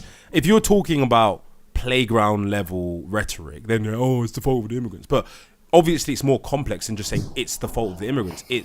There's an economic incentive for immigrants to come into the country that may not necessarily favor the country to the extent that it's being suggested that it does. And also, it doesn't have to be the fault of the immigrants in order for immigration to have negative externalities, which it does. Wait, what was the last sentence, sir? It doesn't have to be the immigrants' fault if immigration is causing issues. It doesn't have to be the fault of the actual immigrant. It could be the fault of the policy of the government, which it is, in my opinion. Yeah, okay, I agree with that. It's the government that's causing it. But you're suggesting that immigration isn't even a problem at all. I think that it's being blown, the problems of immigration are being blown completely out of proportion by these parties. Well, it may be difficult to see short term the effect, but as the previous caller tried to suggest, I think if you look at the long term impact, like if you go from the 50s and then you project into the 2050s and consider how the UK will look in that 100-year period and what one of the major changes in the UK was over that 100-year period, I would argue that immigration will be one of the number one reasons for the issues that the UK is experiencing in the 2050s. Why? Because there will be more cultural strife. There will be, if unchecked, if the immigration continues at the current rate, there'll be more cultural strife. There'll be more factionalism. The native population will feel more like, whatever the land of their forefathers is being taken from them, which will probably cause more radicalization. Because I don't even think that people are really radicalized now, but I think 2050, 2060, 2070, that's when the native Brits might start to become actually radical in response to the sheer and radical change in the population. And then also, what are we actually doing to address the wage stagnation? Because that requires significant changes. And then even if you look at the cultural changes in the UK, where it's gone from having certain ideals be ubiquitous to a more universalist and socialist outlook, I think that immigration contributes heavily to that because, again, immigrants don't necessarily have, well, all of us have the interests of ourselves at heart.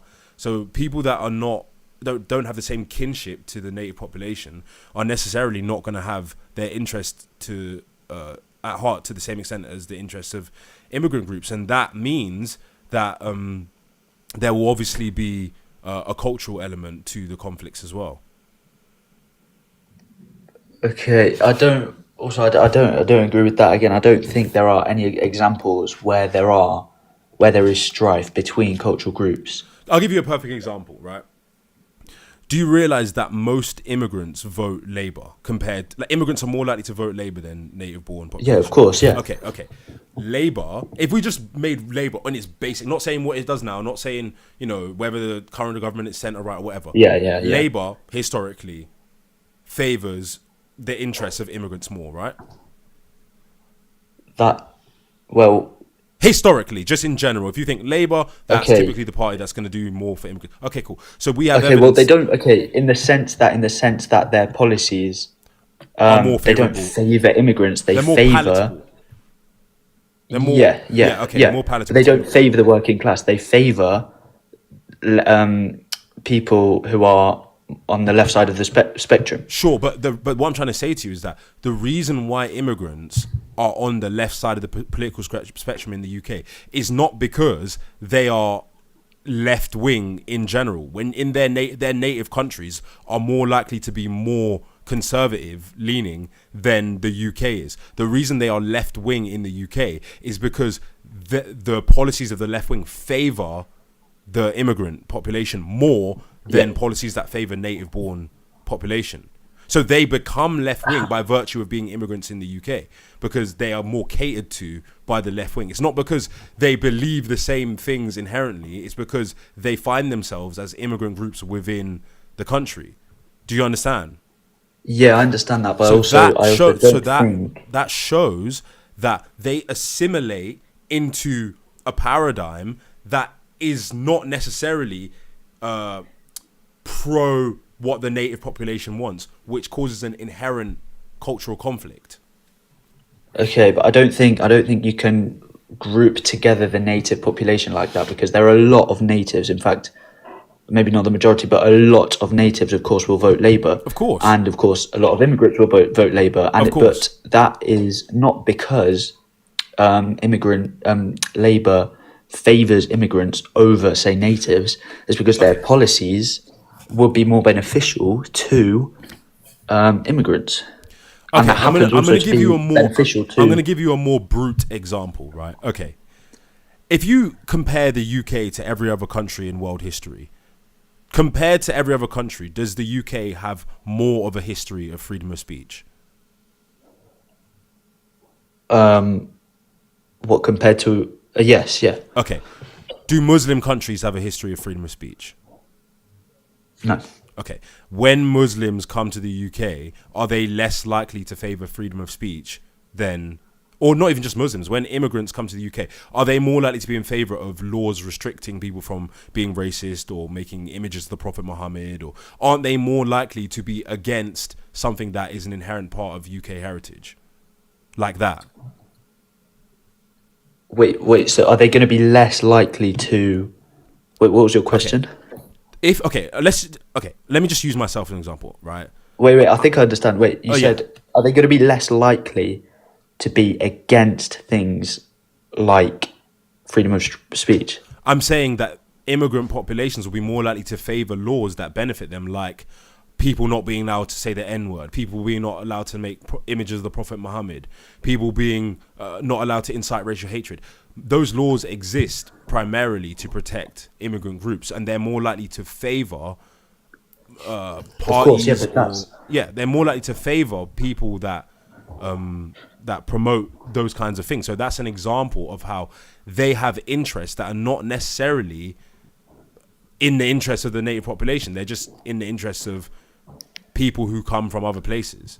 Yeah, of course, because people that come from other places make up 1% of our population. Yes. So of course they've got to appeal to those people. Exactly. So that's an inherent... Because they're paying taxes, they're funding the government that will be in power. So I agree. I think that... Of course they've got to have policies that favour them. I think they're interested represented, but there's an inherent cultural conflict there. That's what I'm saying. How?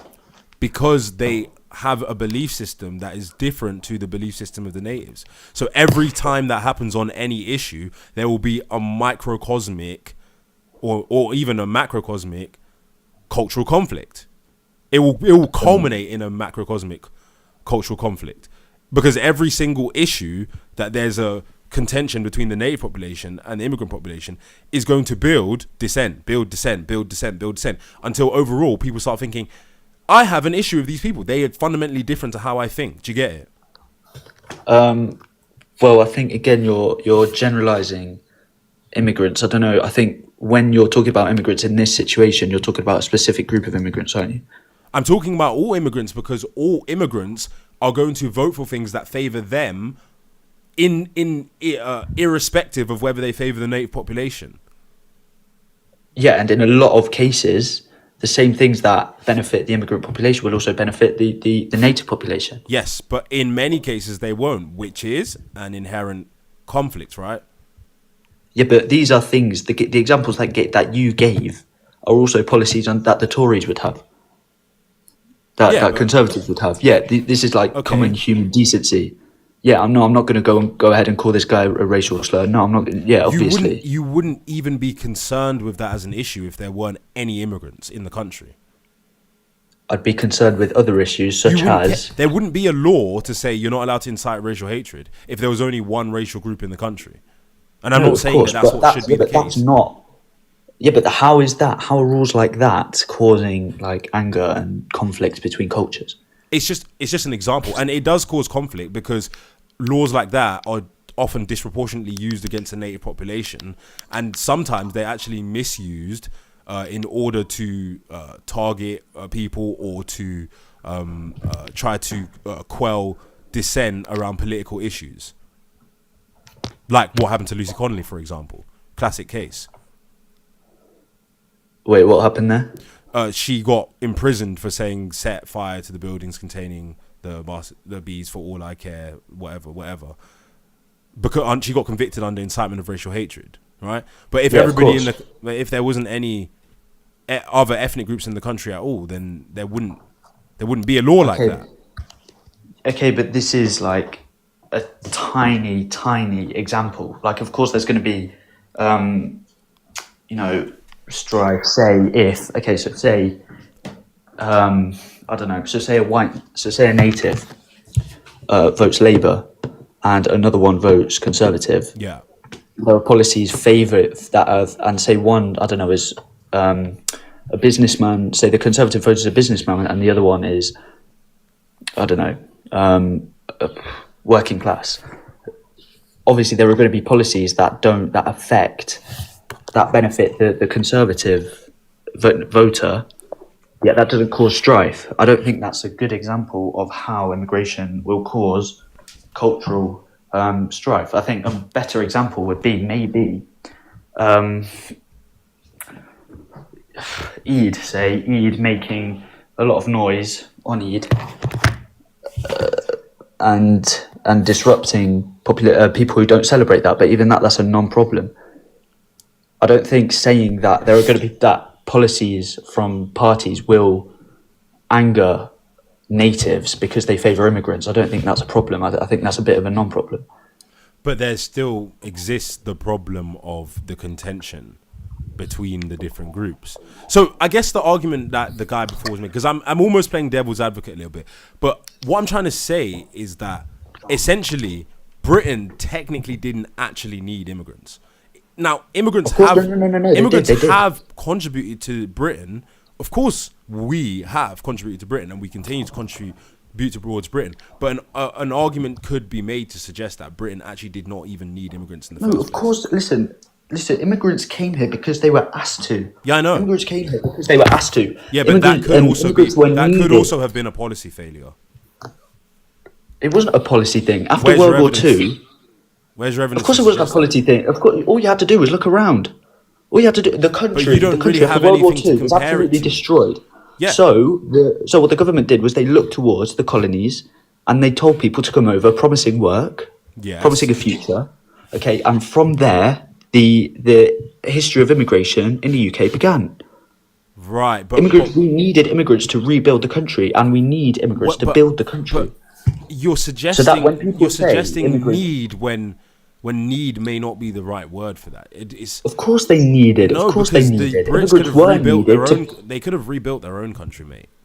Well, we would still be here rebuilding the country now. Not necessarily.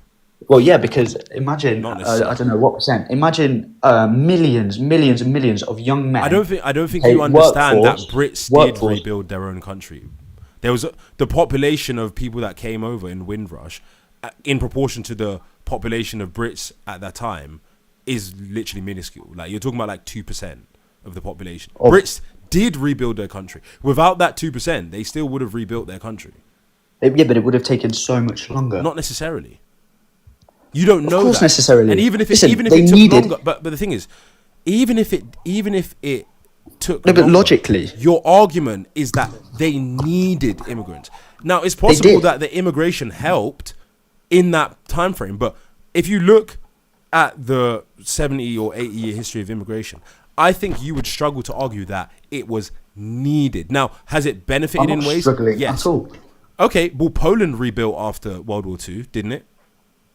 And where's Poland? How much developed is Poland compared to the UK? Yeah, but Poland is still a functional society. And how much more developed is the UK compared to Poland? The UK is more developed, but it was far more developed back then as well. In fact, proportionally, the UK might actually be closer to Poland in development now than it was prior to Windrush. The gulf between the UK and Poland might actually be closer now than it was before Windrush. So they didn't need it. That's the point. No, they did need it. They did need it. Logically, listen, if you've got millions and millions of people dead, young men dead after the war, okay, Yes. buildings destroyed, jobs gone, okay, you need to rebuild the country, rebuild the population, create another workforce because half your workforce is completely gone. Okay, logically, where are you going to get these people from? You're going to get them from the empire. Right, so but they asked people to come in. They did that because it may have been an economic policy benefit for them at the time. But if you actually think about it, that was still a very small percentage of the total population. One, and two, even if they didn't do that, they still would have rebuilt the country. And right now, the suggestion is by you that because of the immigration, the UK is better off economically. But in reality, we don't know where the UK would have been had there not been mass immigration. That's the problem. We know logically, as I was saying, that the UK would be behind if it wasn't for that immigration. You don't in the know that. 1950s. It's obvious. Where's the If evidence? you've got millions, There's listen, no way of knowing logically- that. Okay, so listen, if you've got millions and millions of young men dead, okay. Why do you keep that ignoring is- the that- fact that the Windrush generation was a really small percentage of the But overall population? I'm not saying that they came so that these, I don't know, few thousand people could come and build houses with their bare hands. They also came to rebuild to make You've the been next brainwashed. generation. You've been brainwashed. The By UK what? I'm rebuilt literally its. stating history. You keep on This is pretending like history. the immigrants rebuilt the UK. They contributed to did. it, but it was mainly the UK. It was mainly the British, the native Brits that rebuilt the UK. It doesn't make sense As for it to have been the well as immigrants. the immigrants. But the immigrants The were also immigrant- bro, okay, they let me get you came the over numbers. to. Let me get you the numbers. No, but listen, I'm not saying that these few thousand immigrants came and rebuilt the country by themselves. Why'd you keep They saying also that? came over.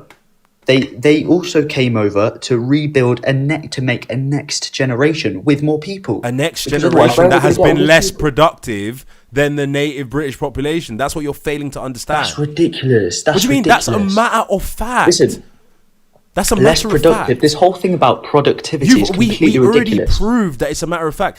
What, the fact that immigrants are less productive? Bro, are people from the Windrush generation poorer than the native population on average?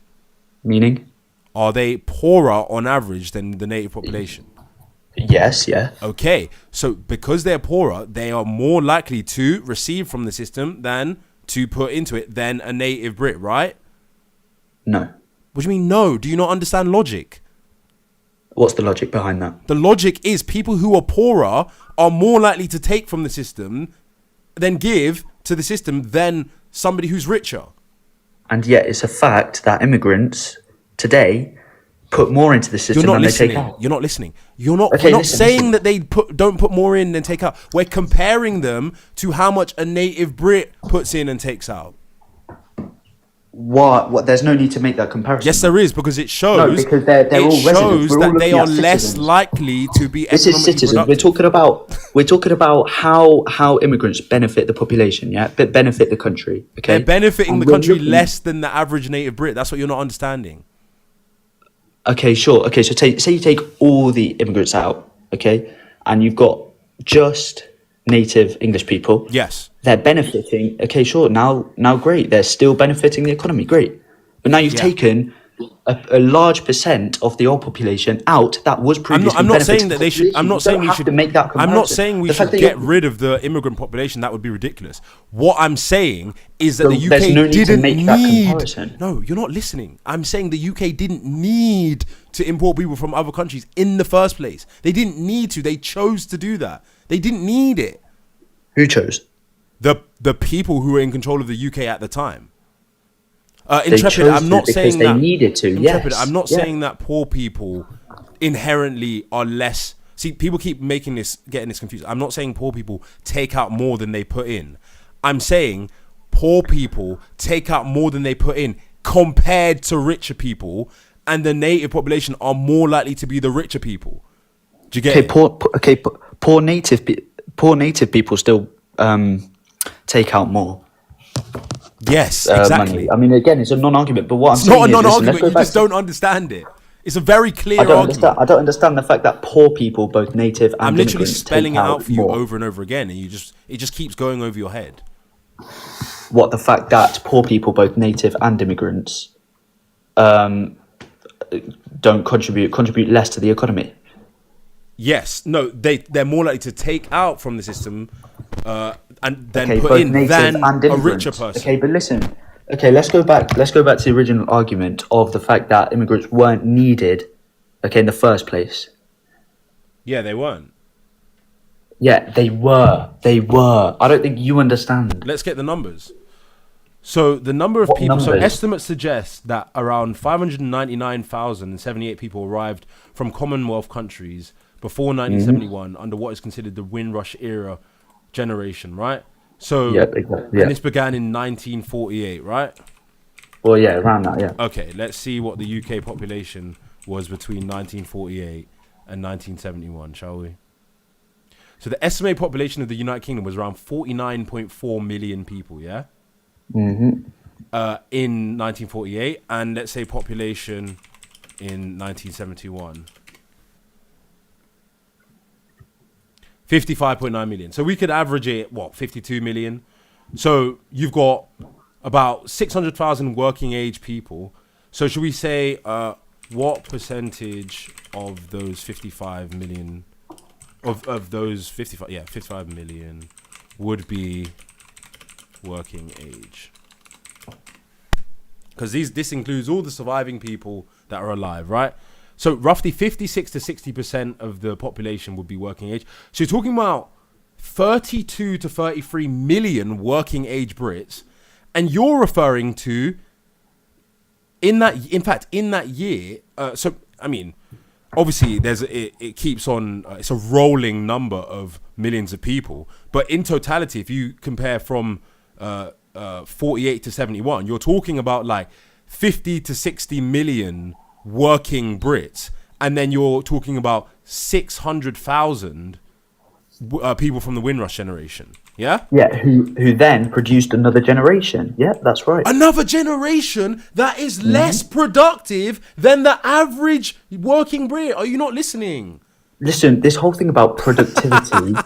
Listen, no, listen. This whole thing about productivity is ridiculous. It doesn't make any sense. Because How does it not make sense when the whole fucking thing that we're talking about is so whether it was necessary for your whole argument is that it was economically necessary for them to import immigrants. That's your whole argument. logically it was, yeah. So And you that can't means that it's understand that. I don't all know how you about can't economic understand that. productivity, right? Yes. So you're okay. saying 1% of the population was you're saying so 600,000 is literally 1% of 60 million. So when I'm saying to you that they didn't need it, you're saying they needed that 1%. I'm like, then there's 99%. Oh my days. 50. Now you're not Bro, listening. Listen. What? That 1%, 59 that million 1%, and 400,000 working people. No, they needed the 600,000. Okay. What? Yeah. That 1% created a 2%. Then that 2% created a 5%. They create a generation. Listen. Oh, but hold on. A generation that was less productive. Okay. This generation you don't understand works. percentage. No. Wait, let me The finish. next generation is still like finish. 1% of the Let me whole finish. working population. And then that 1% of the population produced another population. Yes. Now let me finish. And so did Let the me finish, 60 let me finish. million. Yeah, sure. But listen, Yeah. we needed young men, okay, after the war. Then these people came over. You've been these people came brainwashed. over, and You've been brainwashed. By who? For history. Listen, Just by what I'm saying is leftist history. historical revisionism. Leftist historical. This Yes. is facts. This is facts. No, this is what the government was leftist doing in the historical 1950s. revisionism. It's mathematically nonsensical. Your argument is, bro. What? Your, Okay, bro, yeah, but your you're not argument letting is me that finish my argument. You're not letting me 600,000 finish my people argument. somehow rebuilt the country when there was 59,400,000 working age Brits. It was more than 600,000 people. Okay, can you give me some suggestion as to why you think it was more?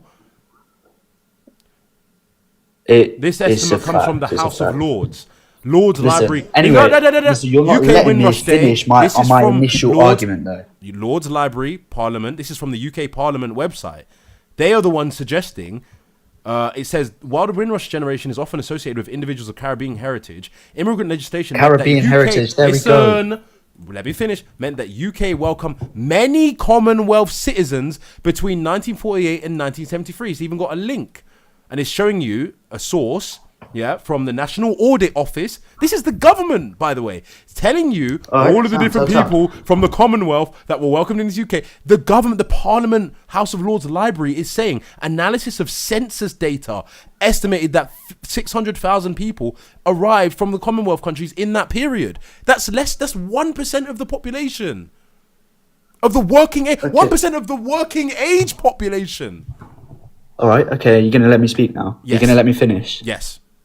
Okay, let's see if you actually do.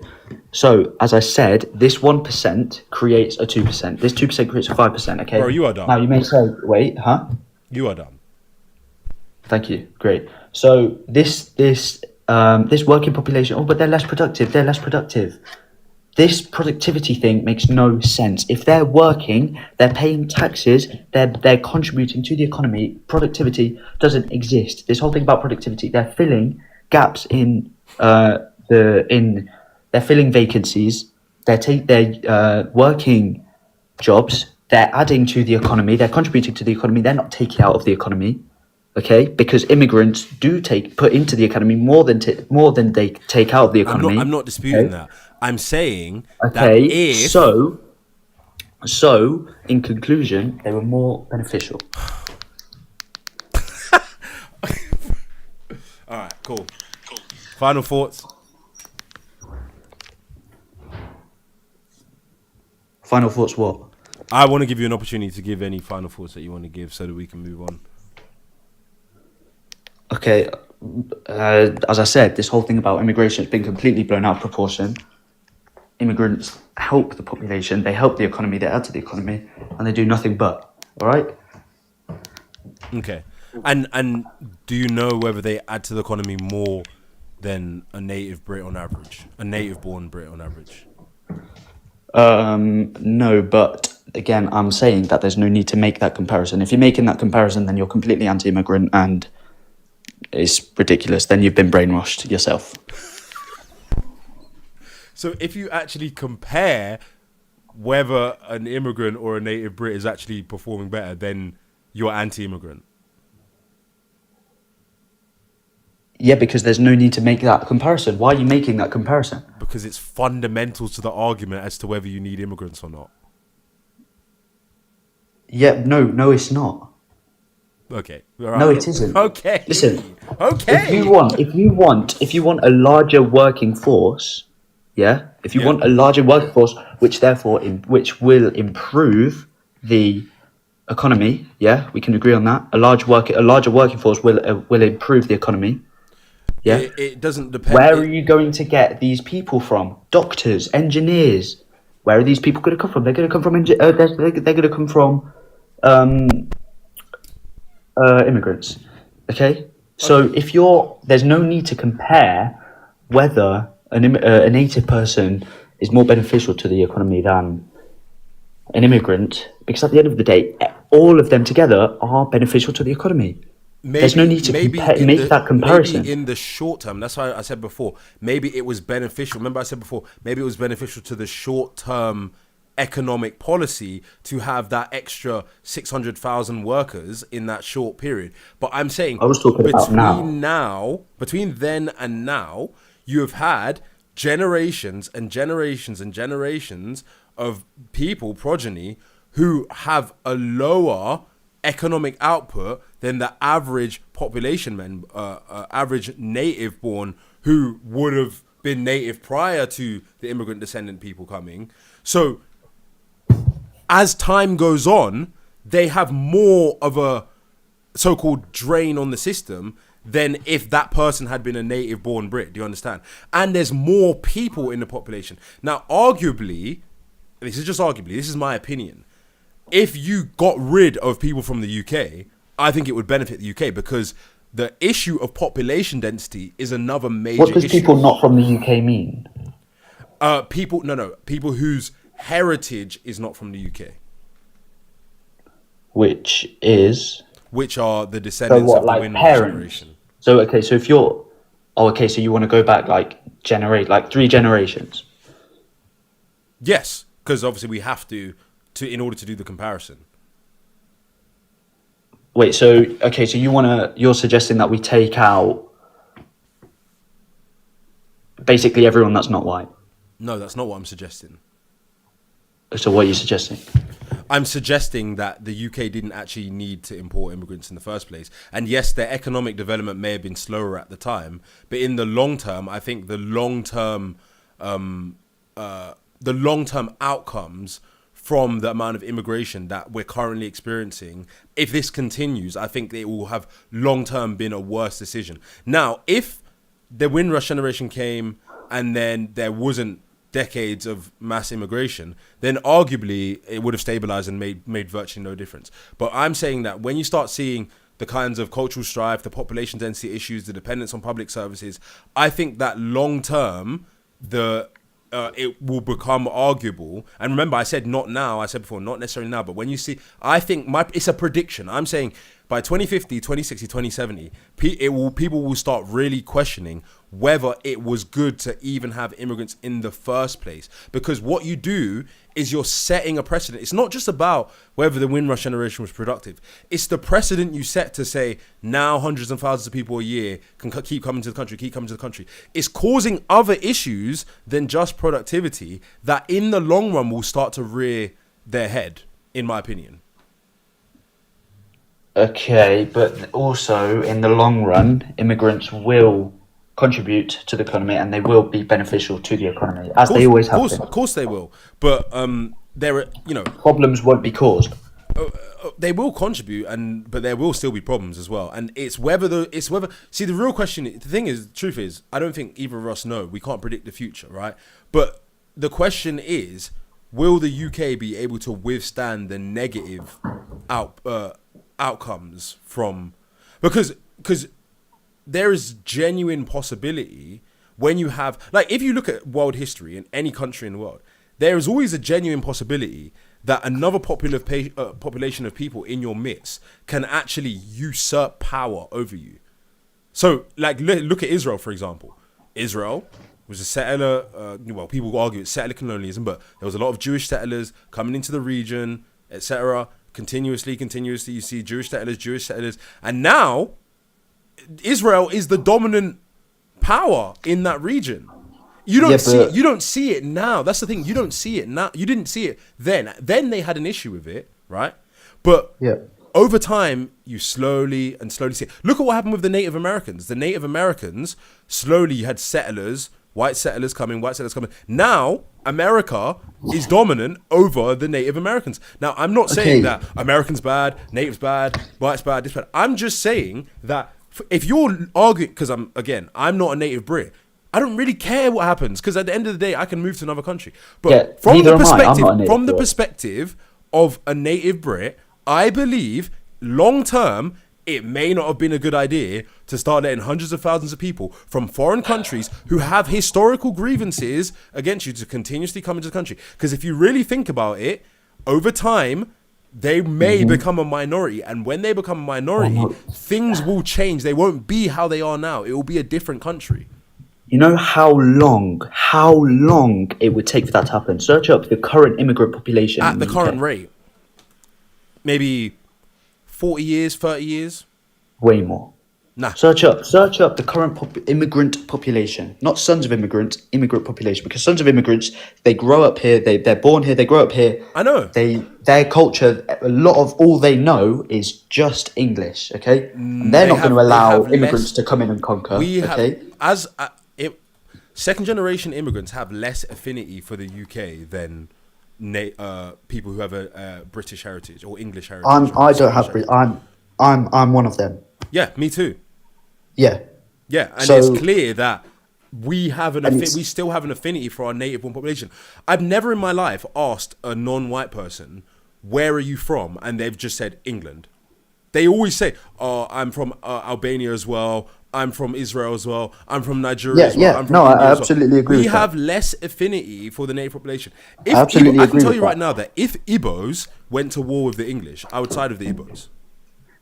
Okay, I see. Yeah, I see what you So mean. that I agree spells, with that, yeah. And if it's the same with Indians. If India went to war with the UK, with the English, the Indians in the UK would side with India.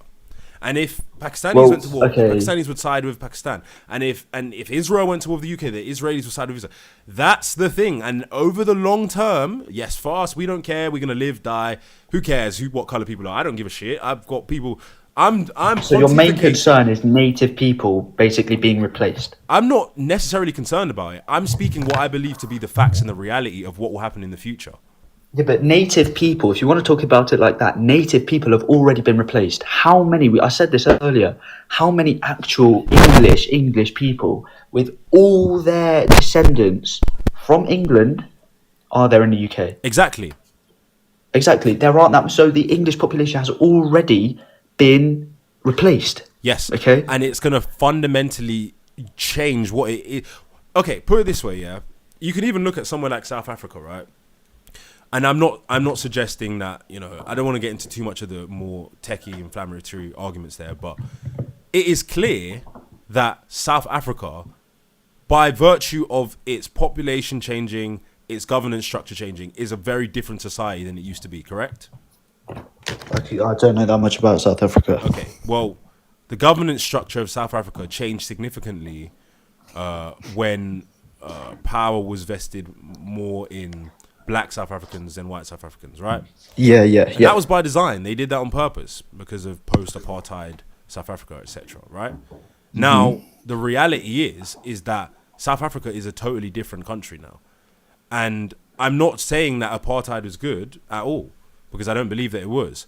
But I'm saying that a country can fundamentally change beyond recognition, and from the perspective of a white South African, that wasn't good.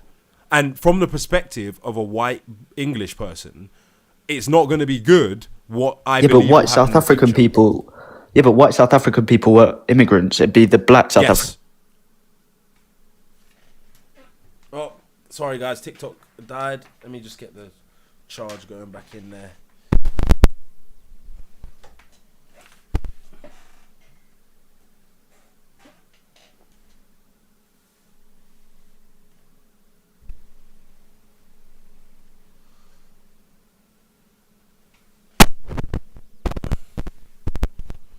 I love the fact that TikTok actually saves your live when your battery dies, so you can keep going on. How long have I been on live for, actually?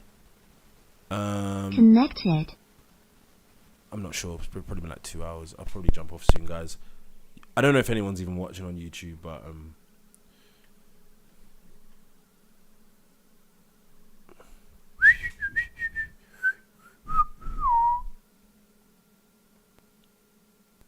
New whip. The whip.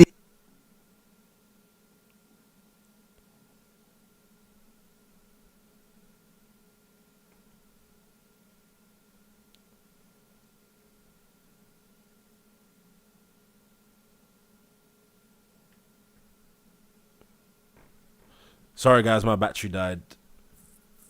Wait, hello? Hi, sorry, my battery died. I just had to get back. Oh, don't worry.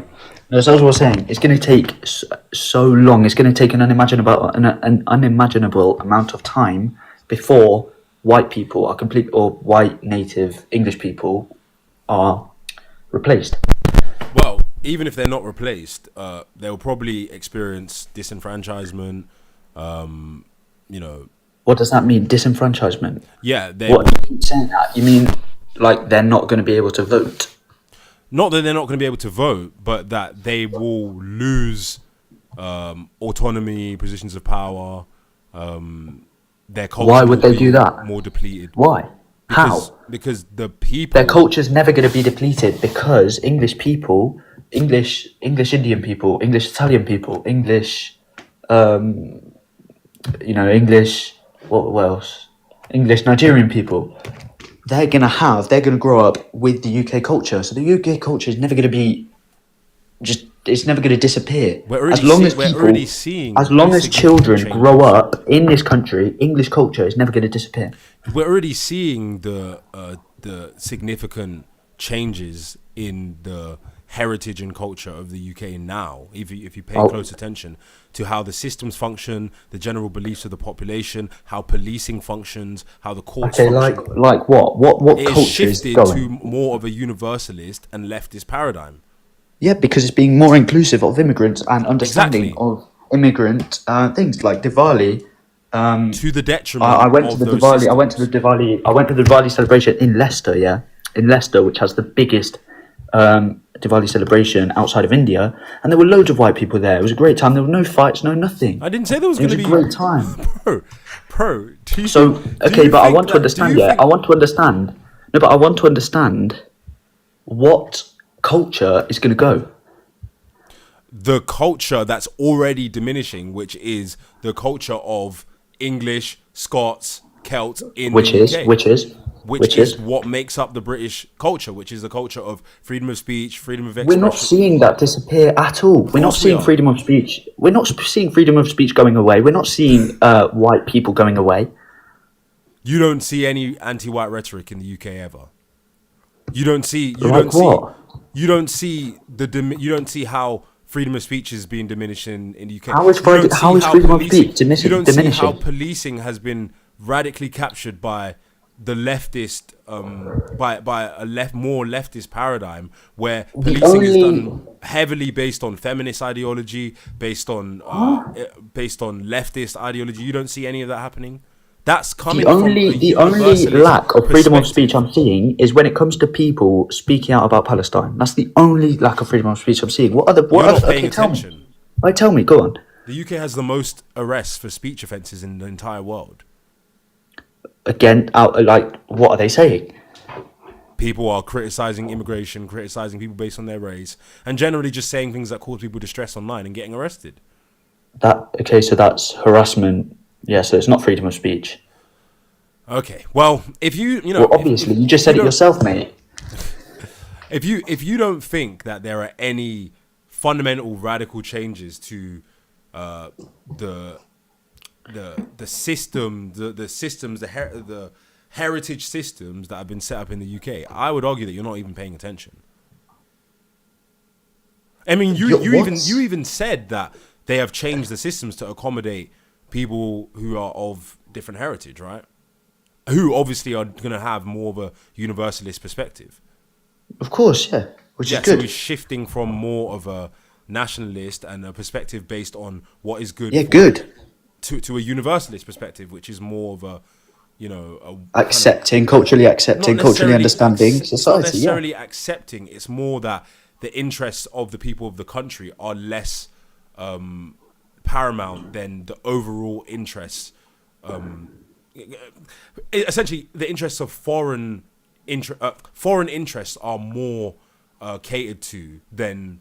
Right, I see. So otherwise you're yeah. one of those people, like at the Tommy Robinson march, that was saying like, oh, the government cares more about foreigners than we do. I don't think they Than- care than more us, about sorry. foreigners. I think that they cater to the interests of foreigners more than they otherwise would have. Because if I, like, for example, if I became a billionaire in the UK, much of my work would cater towards people who are of my ethnic heritage. And it's the same if I was an Indian. It's the same if I was, whatever. Any group of people that has an inherent connection to another place, a lot of the things that they would do if they had wealth or if they had a political power would cater more to people that are not necessarily native Brits, basically. You see it all the time. Sorry, I had to go for a second. Wait, so you are saying that basically the interests of native people will be less catered for? Yes, as time goes on, and this will continue as time goes on. Right now, and what are the interests of native people? To have their heritage protected, to have their language protected, to have their heritage. And in what way is their language and their heritage not being protected? The language is being destabilized and bastardized. What does that? How is the language being destabilized? It's being broken down so that it's less sophisticated. It's being bastardized so that it's more people have worse command of the English language. It's becoming more universalist. Yes, it is. Of course, it is. In addition, the heritage systems, which typically historically were based more on how the nation functions and the traditions of the nation, have become more universalist, so that they're based more on like modern leftist political theory, universalism, and those are very serious changes in those systems, and they're very apparent, and that's why that's one of the reasons, in fact, why there's a lot of social conflict in the UK, is because there's a lot of disproportionate outcomes based on these changes as to how the systems run. Like, for example, you even saw recently the courts in the UK said that you can actually be sentenced to less prison time if you are of an immigrant, that they should factor in your ethnicity when considering what sentence to give you, which means that if you are white British, then you could have that not factored in to your sentencing. So in other words, you can get sentenced to less time from being from an immigrant background in the UK. That's the Sentencing Council's recommendations. I don't know about that, but anyway, just to go back on what you said about the English language being destabilized. Yes, mate, bastardized. It's being bastardized. Yeah. How? Because it's incorporating concepts and ideas from people who don't have the same cultural and connection and affinity to the concepts that created those that language, and it's also being bastardized just in general because of modernization, but it is definitely being bastardized. Listen, English in school the way it's being taught hasn't changed. It's not changing to make it easier for, I don't know what you're saying, but I don't understand how the English language is being destabilized. People have worse command of the English language. What's your evidence of that? Evidence of that? I'll give you some. Because people that speak, put it this way, if I speak something else as my first language, right? Yeah. And then English is my second language, oftentimes I won't have as much necessity for the proper use of English because I'm just using it as a tool. It's not my first language. It's just another addition to the language I speak. So that's where you see things like Pidgin English. Almost every country in the world has a form of Pidgin English. That's not a coincidence. Almost every country. They have an accent, yeah. No, it's not an accent. It's a bastardized form of English. It's a broken form of English, yeah, yes, sure. Which is a broken down, less emphasized, less sophisticated form of English.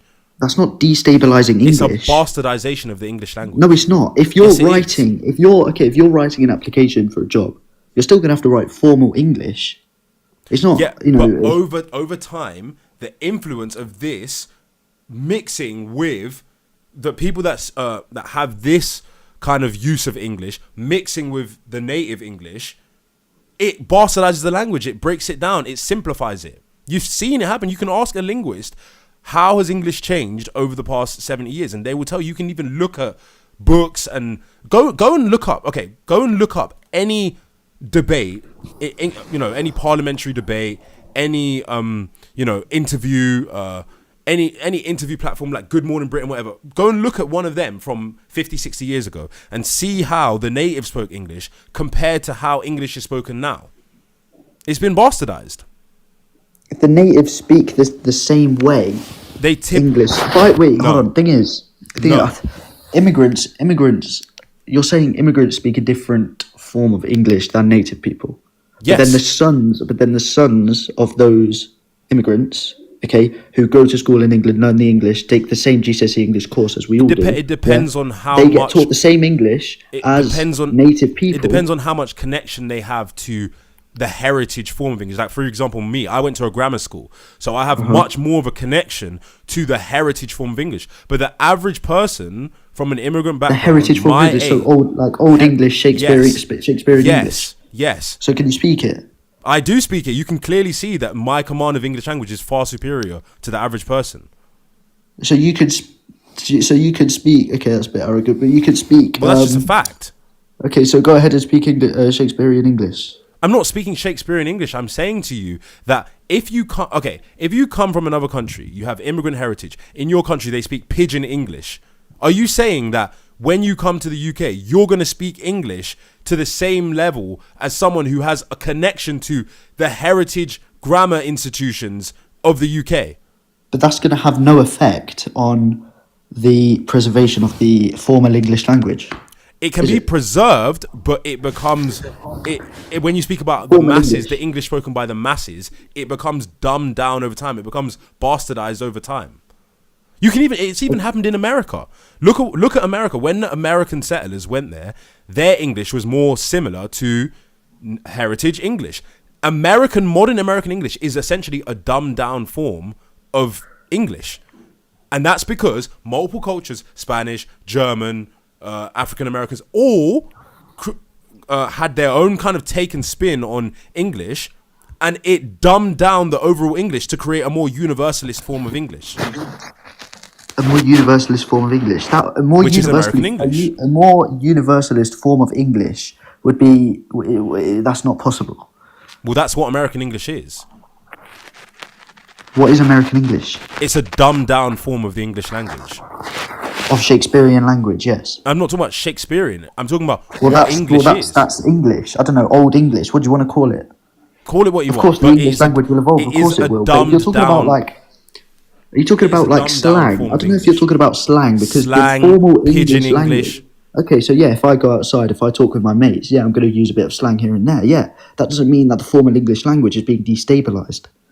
I don't know why you keep saying destabilised. If I go to a job interview, I'm not going to go ahead and use pidgin English, am I? That I hear from my mate or that I hear from my teacher who's an immigrant. But what the English we speak now is a more simplified form of English because it's become more universalised, rather than a more complex form of English. Which would be what, like Shakespearean English? Which would be the English that has traditionally been spoken. That's down to education as well. That's not only down to immigrants. It's not only down to immigration, but immigration plays a massive role in that. What in what the destabilization of the bastardization of the English language? Yeah. No, it doesn't. Okay. But that's still like formal English isn't going to change due to a few slang words that's been incorporated into English language. It already has changed. It's changed significantly. From Shakespearean English, of course it has, because that was hundreds of years ago. Of course, the English language is going to change across the years. Most significantly in the past 70 years or so. Yeah, but that is not. And why do you think that is? That's not down to immigration. Of course it is. It's down to immigration. It's down to the empire, the British Empire, right? Where new forms of English began to be spoke that are more simplified, bastardized forms of English. Then those kinds of forms of English have been imported back into the country. And now general English prose is more bastardized. People speak a more dumbed down form of English. Rather than the English that was spoken 100 years ago, of course. Yes. Of course, yeah. Yeah. So you agree? That's not down to immigration. Okay. You think immigration has had no... the development of the English language. Do you honestly believe that immigration has had no effect on how people speak English? Okay, so I'll give you... Okay, so if you want to talk about it like that, okay, let's go from, I don't know, the Anglo-Saxon English, and let's compare it to Shakespearean English. according to Anglo-Saxons, Shakespearean English would have been dumbed down or whatever. But that's because the development of the English language. Of course, the English language will develop over time. Of course, it will develop. The thing is, it depends on the people speaking it. Like, for example, the Romans, they had a more sophisticated language than many other people at that time. So the Romance influence on the English language might have made it more complex. But what we are actually seeing in reality, when you talk about the Commonwealth countries and the types of English that us, because my heritage is from a Commonwealth country, the type of English that they speak is dumbed down. Now, if Nigerians just so happen to speak a more complex form of English, then I would be saying the opposite. But that's not the case. We speak a more dumbed down version of English. And if you're well educated Nigerian, then you won't. But generally speaking, the overall effect from Jamaican immigration, Nigerian immigration, and immigration from all these different places in the world has been that the English language has become overall more dumbed down. And I don't even know why you think that's not the case. It's quite obvious. What do you mean by dumbed down? To make it more accessible to immigrants? Is that what you're saying? It's become more simplified, more bastardized, less complex words are used, more simplified sentence structure. But that isn't... It's obvious.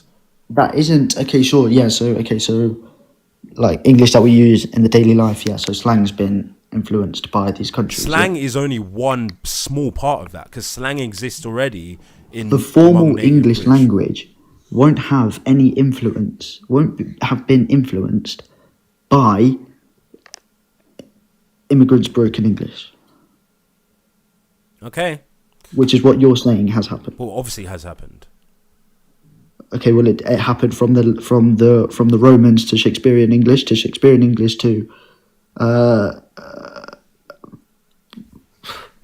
I don't know. Do you understand? Like Edwardian English to now. Do you understand that, like, a lot of countries, the language that they speak is very simple compared to English, including mine. We have more simple concepts in our language. There are different concepts, definitely, but English is probably the most complex language. Or one of the most complex languages. Arabic is complex as well. English is not one of the most complex languages. It's one of the most complex in terms of the number of words and the number of concepts in the language. Is that a fact? Yes. Because of the number of words? The number of words and concepts in the language, yeah. So if you assimilate a culture which has a much more simplified language with English, the result of that is going to be essentially Pidgin English, a more dumbed down version of English. Okay, we're just having the same conversation again and again. Is your point that immigration is negatively influencing the English language? Do you know what I would suggest you do? Yeah, I would suggest you go to Nigeria. Go to Nigeria. Go and live in Nigeria for a year, and then come back to the UK and tell me whether you think there's an influence from the cultural practices in Nigeria, the belief systems in Nigeria, the way English is spoken in Nigeria. And this is the country of my heritage, right? So I'm not trying to shit on my country, but go and live in one of these places and then come back and say if you think that they will have any kind of impact on the UK, and whether it will be only positive or whether it's positive and there are some negatives as well. Because you guys, the thing is with you guys is I think I'm far more balanced than a lot of you guys. I can say the positives and I can say the negatives, but you guys seem very reluctant to suggest that there are any negative effects at all from people from lesser developed countries coming to the UK. You just like to pretend like there's no negative outcomes at all. But I think I'm reasonable. I think I say these are the negatives, these are the positives. User 509 says, Mandarin is far more complex. Yeah, okay, maybe there are some more complex, but English is definitely one of the more complex. There are a lot of more complicated languages than English. Why do you think? Go to Africa. Why do you think English is one of the most spoken languages in the world? Because it's an easy language to learn. This is why I'm saying to you, I can't convince you. Go and live in an African country. Go, and you will see when you come back to the UK. You will see. I can see how this cultural facet was actually imported here from Nigeria. Oh, this is why Nigerians in the UK act like this. Go to Jamaica, and when you come back, you say, I kind of see this cultural practice and how there's more of a pride in certain things here, so they kind of import this attitude. Go to Eastern Europe, look at the work ethic. You'll start seeing it when you come back to you, like, oh, this kind of got imported from another country. You don't seem to be able to see the things that have been imported into the UK from other countries. You just think this is all organic. It's happening because of mass immigration. But you don't seem to be able to divorce what's being caused by mass immigration, what's positive and what's negative from each other. Okay, no. Okay, sure. So the English language, okay, the day-to-day English language has influence of, you know, I don't know what, like, the language that they use, the version of the English language that they use in Jamaica and Nigeria, as you're saying, yeah? But that's not affecting formal English. That's not affecting formal English. If I read a J.K. Rowling Harry Potter book, yeah, how many influences of Nigerian broken English, Jamaican broken English am I going to see? None. There are no. It's not implementing formal English, because at the end of the day, we're all learning from the same. We're learning from English schools. You will see a lot of American the English. GCSE hasn't changed since the 1950s. You will see a lot of but hear me out. You will see a lot of American English in a J.K. Rowling book, and American English is an example of English being dumbed down by it having multiple different cultures influence it and simplify it into a universalist form of English. So that has affected English as well, as I've already stated. Okay, but all right. So again, we're having the same conversation, but this is all part of a conversation, basically saying that. So this is a negative of immigration. It's one of them. The destabilization of the bastardization of the English language is one of the negatives. Yeah, it's a complete non-problem. Again, it's, you know, you're making these points. There are so many other points that you can make about immigration, but you decide to bring up how I see it as a problem, because I believe that the comprehension skills of people is tied to their ability to speak and interpret language, and I see it every single day when I go on live that people don't their comprehension skills are weak. Their command of English is weak. That is also down to the education system not being up to a high enough standard after 14 years of conservative government. Not funding, and it's also the education system. That is a major, if not the major part, reason why people's lack of literacy. The literacy is a symptom of an overall problem, and the immigration is a contributor to the overall problem.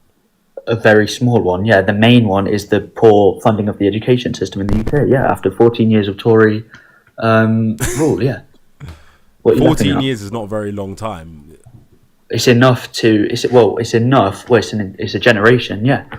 I think socialism. In fact, it's 2 generations. It's almost 2 generations of secondary school students. I think so socialist propaganda, quite a long time. Socialist propaganda is one of the main things dumbing people down, and the reason why there's so much socialist propaganda is because of universalism. Because everything has to become universalist when the heritage foundations, the heritage culture of the country becomes diminished.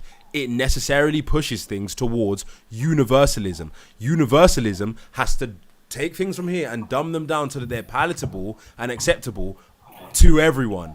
And the universalism is contributed to primarily by heavy amounts of immigration.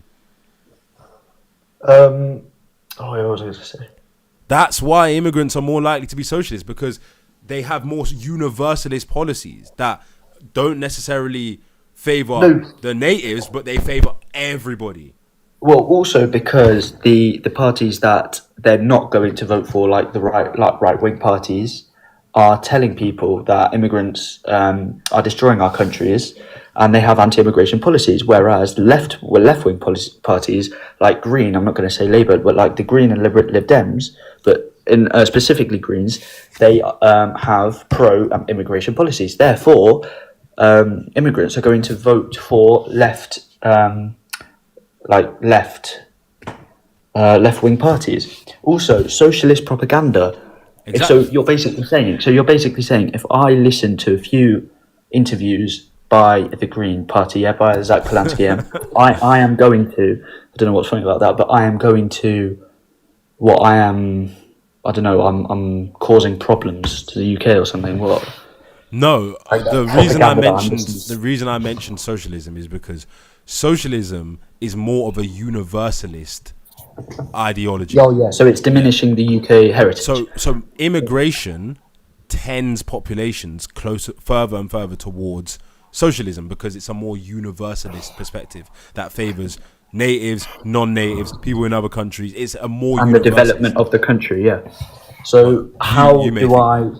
Well, yeah, I do, yeah. So how? What heritage is being diminished? I've literally spent the whole live explaining it. Wait, okay, so you've said the population, the native population diminishing. Well, the native population reduces in population, but then you have the conceptual changes. Like I said, things become more universalist, which means that they're catering less to the heritage traditions of that country, which causes... Which are what? Like having a sophisticated language, having a history of common law, having a robust courts and court system that is meticulous. Okay, so not having the to English implement, working not having to class- waste time and resources implementing laws that try to keep the peace between different cultures or try to include and accommodate everybody and try to make everybody feel inclusive. This actually is a waste of time. It's a drain on the systems, and when there's more of a drain on the systems, that causes the quality of services to decline. What causes the quality of services to decline is right-wing parties who don't fund public services. Okay. All right, man. But we anyway, have a fundamentally different way of seeing things. I believe that it's clear that if you follow the path of what happens when there's mass immigration into a country, if you follow that path to its logical conclusion, you see a lot of the outcomes we see now. I'm not blaming immigrants for anything. I come from a family of immigrants. I'm just saying it's clear to me that there's been a lot of cultural, economic, even judicial, like a lot of changes in the UK, and they seem to be going over your head, all the changes that are happening, and it's quite clear that a lot of them are happening because of the change in the people who are making up the UK, the change of the perception of what the UK is, the mainstream ideologies in the UK, and immigration is a massive contributor to that. That's all I'm saying. They're not going over my head. I can see them. It's just that they're, as I said before, they're being blown out of proportion. The changes that immigration is bringing, they're not. There are more positive changes that immigration is bringing than negative changes. It's as simple as that. And if you think otherwise, you've been listening to the wrong crowd. You've been listening to people like Toby Robertson, Nigel Farage, and that's it. It's as simple as that. Because it's a fact. It's a fact that immigration has benefited and will always benefit a country. We'll see. 2070. We'll see what the UK is like. All right. Who are you going to vote? I don't vote. Oh, right. Okay. Cool. All right. All right. Cheers. Bye. Take care. You too. Very long Bye. conversation. I had a lot of people disagreeing with me in the live. I can't for the life of me think what I'm saying that's so controversial.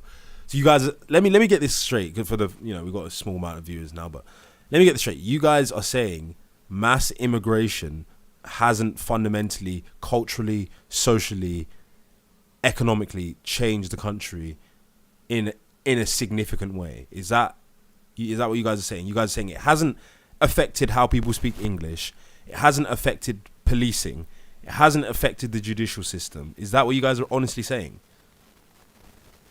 And this is why it's so important to be confident in your views and be able to articulate yourself, because you guys are chatting shit. Like, it's not even like controversial what I'm saying. It's just that, like, you guys just like, I don't know what's up with you guys today, some of you. Like, how can you honestly disagree with that? I can understand how come like a left-wing person, they're just away with the fairies. But like, you're honestly saying none of that stuff is affected by mass immigration. Really? You guys didn't see when let me get it up. Let me get it up. The thing I was saying about the native Brit,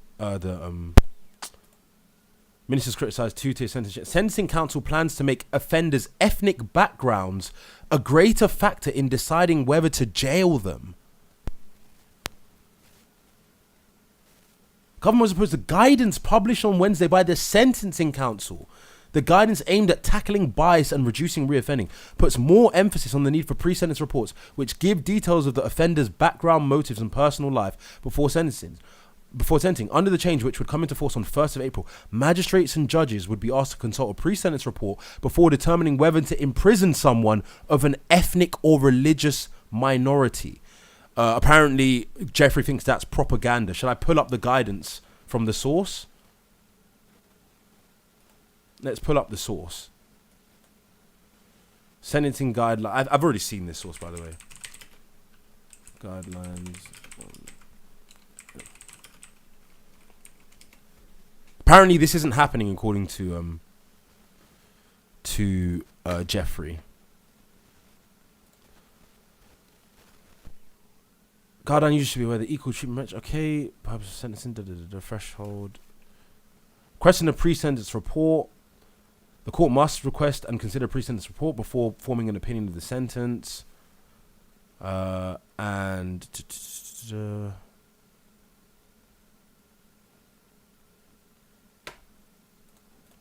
part of this is the ethnic background. This is Brunel. Hold on, this is from Brunel as well. We've got new sentencing guidelines will make UK's justice system more fair. Expert view. Last Women's Rights. Government is again being accused of enabling a two-tier system. The current round is over new guidance. Have we got the source? Yeah, we got the source of it. So the guidance, yeah, this is Sentencing Council. The guidance broadens the categories of cases in which pre-sentence reports should be sought, and pre-sentence report give courts information about an offender's background, circumstances they pose. So their background includes their ethnicity. Phantom says the ethnic bit was removed. Can you show me that? If that's true, then I'll retract my statement. But I don't believe that's the case. It was implemented on April the 1st. That's what is being reported. Was it removed? Sentencing Council defends changes after two-tier row. You got into whether a court should. The reports do not tie the hands of judges, but they report to the. Okay. The new guidelines told judges to order a pre-sentence report if the offender is from a minority background, facing the possibility of jail for the first time, a woman or pregnant. And these pre-sentence reports can mitigate the possibility of someone going to prison. So if you're a woman facing the possibility of jail for the first time, or from a minority background, you have a mitigated chance of being sent to prison. That is a fact. So it's clear that there has been an effect on the judicial system, policing, the English language. I've demonstrated it. Rose is on my side. Rose says, I've outwitted you all and has won the debate. I think I won as well. I can't see how you guys can say that none of that stuff had an effect. Anyway, we always chat and shit. Sometimes we're right, sometimes we're wrong. Who knows? Maybe I'm wrong, But I think I represented it well. Guys, live's going to be available on YouTube. What's causing real UK's real issues. I'll chop it up as usual. I'm still behind on the lives and stuff. What's the time? 7:00. Right, I'm off. I got stuff to do. Take care. Bye.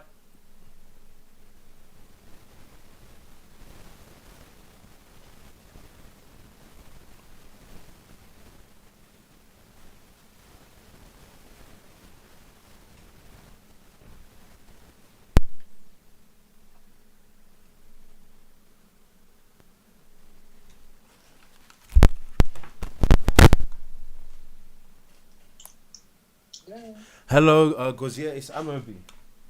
Hi, Emma, how are you doing? I'm fine. Sorry I missed you. I've been quite busy today. That's okay. Yeah. Always a busy schedule, isn't it? Yeah, I know you're busy as well. How's family? Yeah, everybody's good. Okay. Yeah. I don't know if my dad told you the reason why I wanted to speak to you. No, he didn't. He didn't really. Just told me. Okay, so basically, I don't know if you know, like I lost my daughter to medical negligence in January of 2023, and we've been facing kind of like a cover up on the authority. They try to report us to social services and say that we're unfit parents, you know, saying that we because we were basically raising complaints, and we were raising them in a calm and coherent way, but they were being, you know, they were discriminatory, they were lying, they were fabricating notes, and this went on for a very long time, and you know, it's even been in the news and stuff, a lot of the abuse that we were subject to. This is at Nottingham City Hospital, and at this hospital there's a maternity scandal, and it's the largest scandal in NHS history, the largest maternity scandal. So if you even look up Nottingham maternity scandal in the news, you'll even see like a lot of the things that have been going on, and we obviously fell victim to that. Now, basically, I've been doing like my own investigation to everything, and looking at the medical notes, I've subject actually everything. And I've essentially found that yes, that there has been a cover up, there has been fabrication, and there has been a faction of nurses within the team that was treating my kids that were deliberately fabricating false allegations against us in order to cover up medical negligence, unfortunately.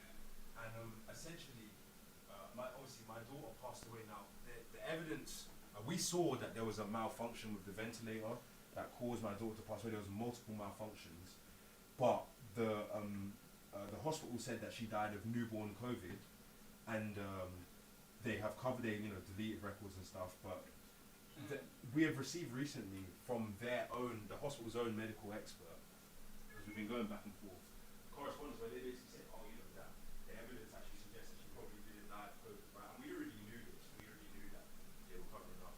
But there is a lot of suggestion that, because my daughter, she had pulmonary hypertension, and there was a late diagnosis, and they've actually written in the notes that they delayed my daughter's diagnosis because they said that they were awaiting social services input. That's what they said. And obviously, in order to treat that condition, it requires prompt treatment. So obviously, we are alleging that there's this late diagnosis contributing towards a death. There's these ventilator malfunctions. There's this mismanagement. There's all these fabrications against us. So we're suing them. And as a result, we basically need a medical expert review of my daughter's case. So basically, I was wondering if you knew anybody that would be able to help do that or help. It would have to be probably a neonatal expert, neonatologist. So I don't really do neonates, and unfortunately I've not worked in neonates for almost 4 years. Yeah. So I'm more like pediatric to bigger kids. Yeah. So what kind of person are you looking for? Are you looking for like a neonatologist in? Actually, kind of both, because the interesting thing is my daughter died at 5 months old, so she was actually supposed to be on the pediatric ward, but the reason that she hadn't been transferred was because of the hospital's negligence. She was supposed to have been transferred, and they didn't transfer her to the ward, to the pediatric ward. So she was still in neonatal, but she's expert, isn't it? Yes. But she was treated using protocols for a neonate when she was actually supposed to be pediatric. And I actually spoke to a doctor 2 days ago that it was a neonatologist, and he said that he thinks, he was a medical expert, and he said that he thinks that maybe I should get pediatric. So it will probably mean that I need both, to be quite honest. I'm just a trainee, so I'm not like a consultant, I'm just a pediatric trainee. So what we need is like consultants who will be able to like review the case and everything. That's what I think. Yeah, basically, yeah. So I don't know if you know anybody like that. That's essentially what we're trying to find. So are you looking for someone in Nottingham or? Anywhere, any I mean, probably not Nottingham, to be honest, because Or are you looking for someone like a private person? Is that what you're looking for? yeah, like a medical expert, and obviously we will try to provide we'll provide payment as well for the work, but it's just necessary because we just want to get a medical expert review, and some of the lawyers, they kind of been playing about, and I've done a lot of the work, like the medical legal work myself, so I just need someone to basically give a medical opinion on the key notes and the key allegations we've made. They think Where that. where are you based? Where are you based? I'm currently in like the Midlands, so like Milton Keynes. Okay, MK. But it could be someone from anywhere, like as long as they have the expertise to do a medical. Yeah, so I think what you need is like a consultant, isn't it? Yeah, Because probably. these things are legal, so it's something Yeah. you need to like. It needs to be like a consultant review or something. Yeah. Yeah. And what has the lawyer said? I thought lawyers have like medical people working with them. Yeah, they do, but so Okay. I'm launching the case now without a lot. In fact, I've already launched the case, and the only reason for that is because it's such a complex case that I'm gonna need probably more than one lawyer, more than one type of expert, and the lawyers can usually manage it, but because there's family law stuff, we're accusing them of harassment and all this stuff. It's just a complex case. So like I said, because I've done a lot of the work myself, to get the report independently would really help, even if I am later going to instruct a lawyer. But just to have that initial report would really help at the beginning. So what you need is like a consultant. Yeah, yeah. To be honest, I'm just a trainee. I'm not in a position to do that. Yeah. And because I'm a trainee, so we just move around places every 6 months. So Yeah. I don't really know people. I'm like more of working and training, if you understand. It's like almost Yeah. like a senior trainee. Yeah. Therefore, what I think is you need a consultant. Is how to get it. You need a consultant who is willing to delve into the case. Yeah. Yeah, basically. Yeah. I can ask, to be honest. I can ask, but I'm not in the position to do that because I'm a trainee. Yeah. I won't be able to do such a like because you're gonna need like backup and legal stuff and all those things. So those things are better with a consultant who has been trained, and Yeah. of course we'll be going to court and all those things. Yeah, So yeah. you need an expert, like kind of. Yeah. I can ask the questions. So this is at the conference this weekend. So I don't know, but I can just ask and Yeah. probably let you know. It's quite a difficult time, obviously. You know best. So just take it easy. It's like a very good experience. Yeah. Parents should actually go through. Yeah. All right. But I'll let you know. I'll probably need to ask the questions. Maybe it's on a group. Medical experts in pediatrics. Oh yeah, yeah. Yeah.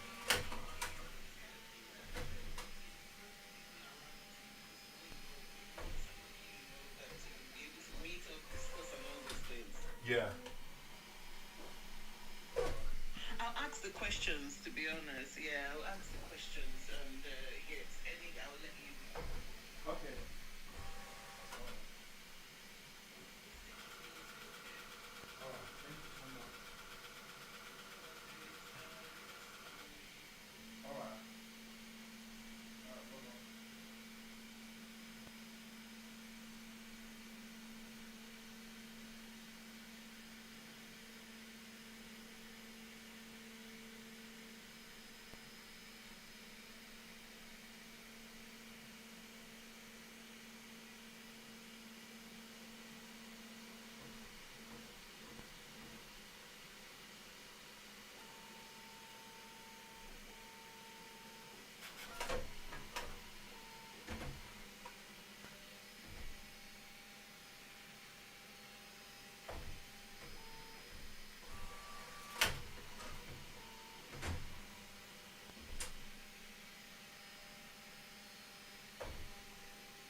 it's hard for me as well because I literally and also here doing football and I'm not even with the kids. Yeah, I could spend time with the kids instead of going out, but sometimes I also want to go out and do stuff. So that's why I don't feel bad in that sense. But I do feel bad because my communication was shit, and yes, I probably could have just been more upfront at the start, and yes, I probably would have been avoidant with regards to picking up stuff just because of like me not wanting. Huh? How often realistically does it happen? That's like 4 times. Realistically, it's something like 4 times a day.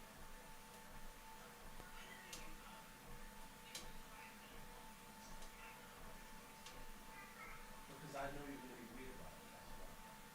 That's why. So that's why I'm saying sorry because I don't want to make you feel bad or weird about stuff. That's why like I try to leave off from like being upfront about everything that's happening, and that's the truth. But I feel guilty because I want to go out and do stuff with you, but then you have to be the kids. If I call you and I'm like I'm going out to meet a girl and I know we meant to spend all the weekend, it makes me feel bad. It makes me feel guilty. But I don't think that I should actually feel guilty. That's why I don't say anything because I think in my head like I know that it'll make me feel bad, but then at the same time, is it really my fault if I have to do work and do stuff and then so I want to go out and do something for myself? And I don't have that many girlfriends, I don't have that many friends, I don't have that many friends here.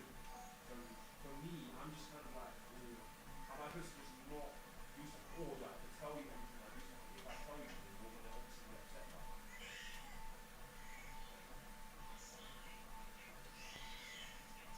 No, I was trying to, you got to understand, I was out. So there's times I was with this girl, I was in loud places, there was times when my battery was low, I parked really where I went. I had to literally go to the car center and charge my phone. I didn't have battery. So you got to understand, I can't just pick up at any time because there was even a time where I wanted to call you, but I knew that if I picked up straight away, that my battery would literally just die. And I hadn't got back to the car yet, and I didn't know where the car was. So I had to get back to the car first, charge up my phone before it runs out.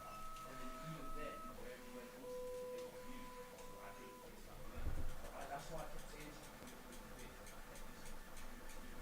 But it's not easy to explain stuff like that now. I can. Okay. Alright. I should have said I can't call you. But even if I said I can't call you, you still wouldn't be like, what do you mean? I get it.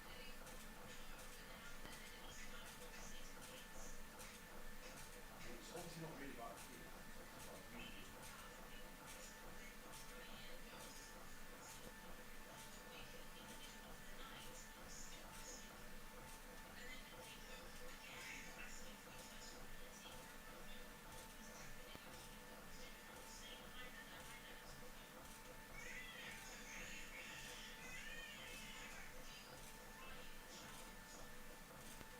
and even if I don't understand the argument happening. Like, if you tell the kids that I'm aware of how I do my thing, it doesn't matter whether you actually tell them that or it doesn't matter whether you tell them I went out or whether you tell them I'm leaving the team. Why would that make a difference in price? But how does what I do affect their routine? That doesn't make sense because you either going to say I'm a that's like do you okay but obviously not every but it hasn't been every single night that I've been able to hold has it?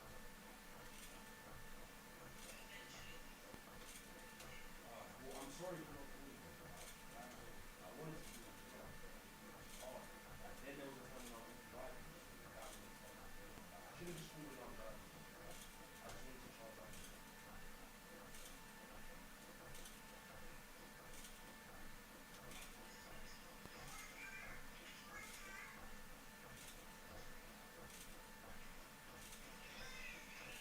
I'll just come in the morning, like early first thing, like 10 in the morning. As soon as I come, I'm gonna get in the car and go. I can't guarantee 10, but it's gonna be very early. It's gonna be as soon as I wake up. I just feel like 3 days is a very long time. I love you. Why did you say you love me too?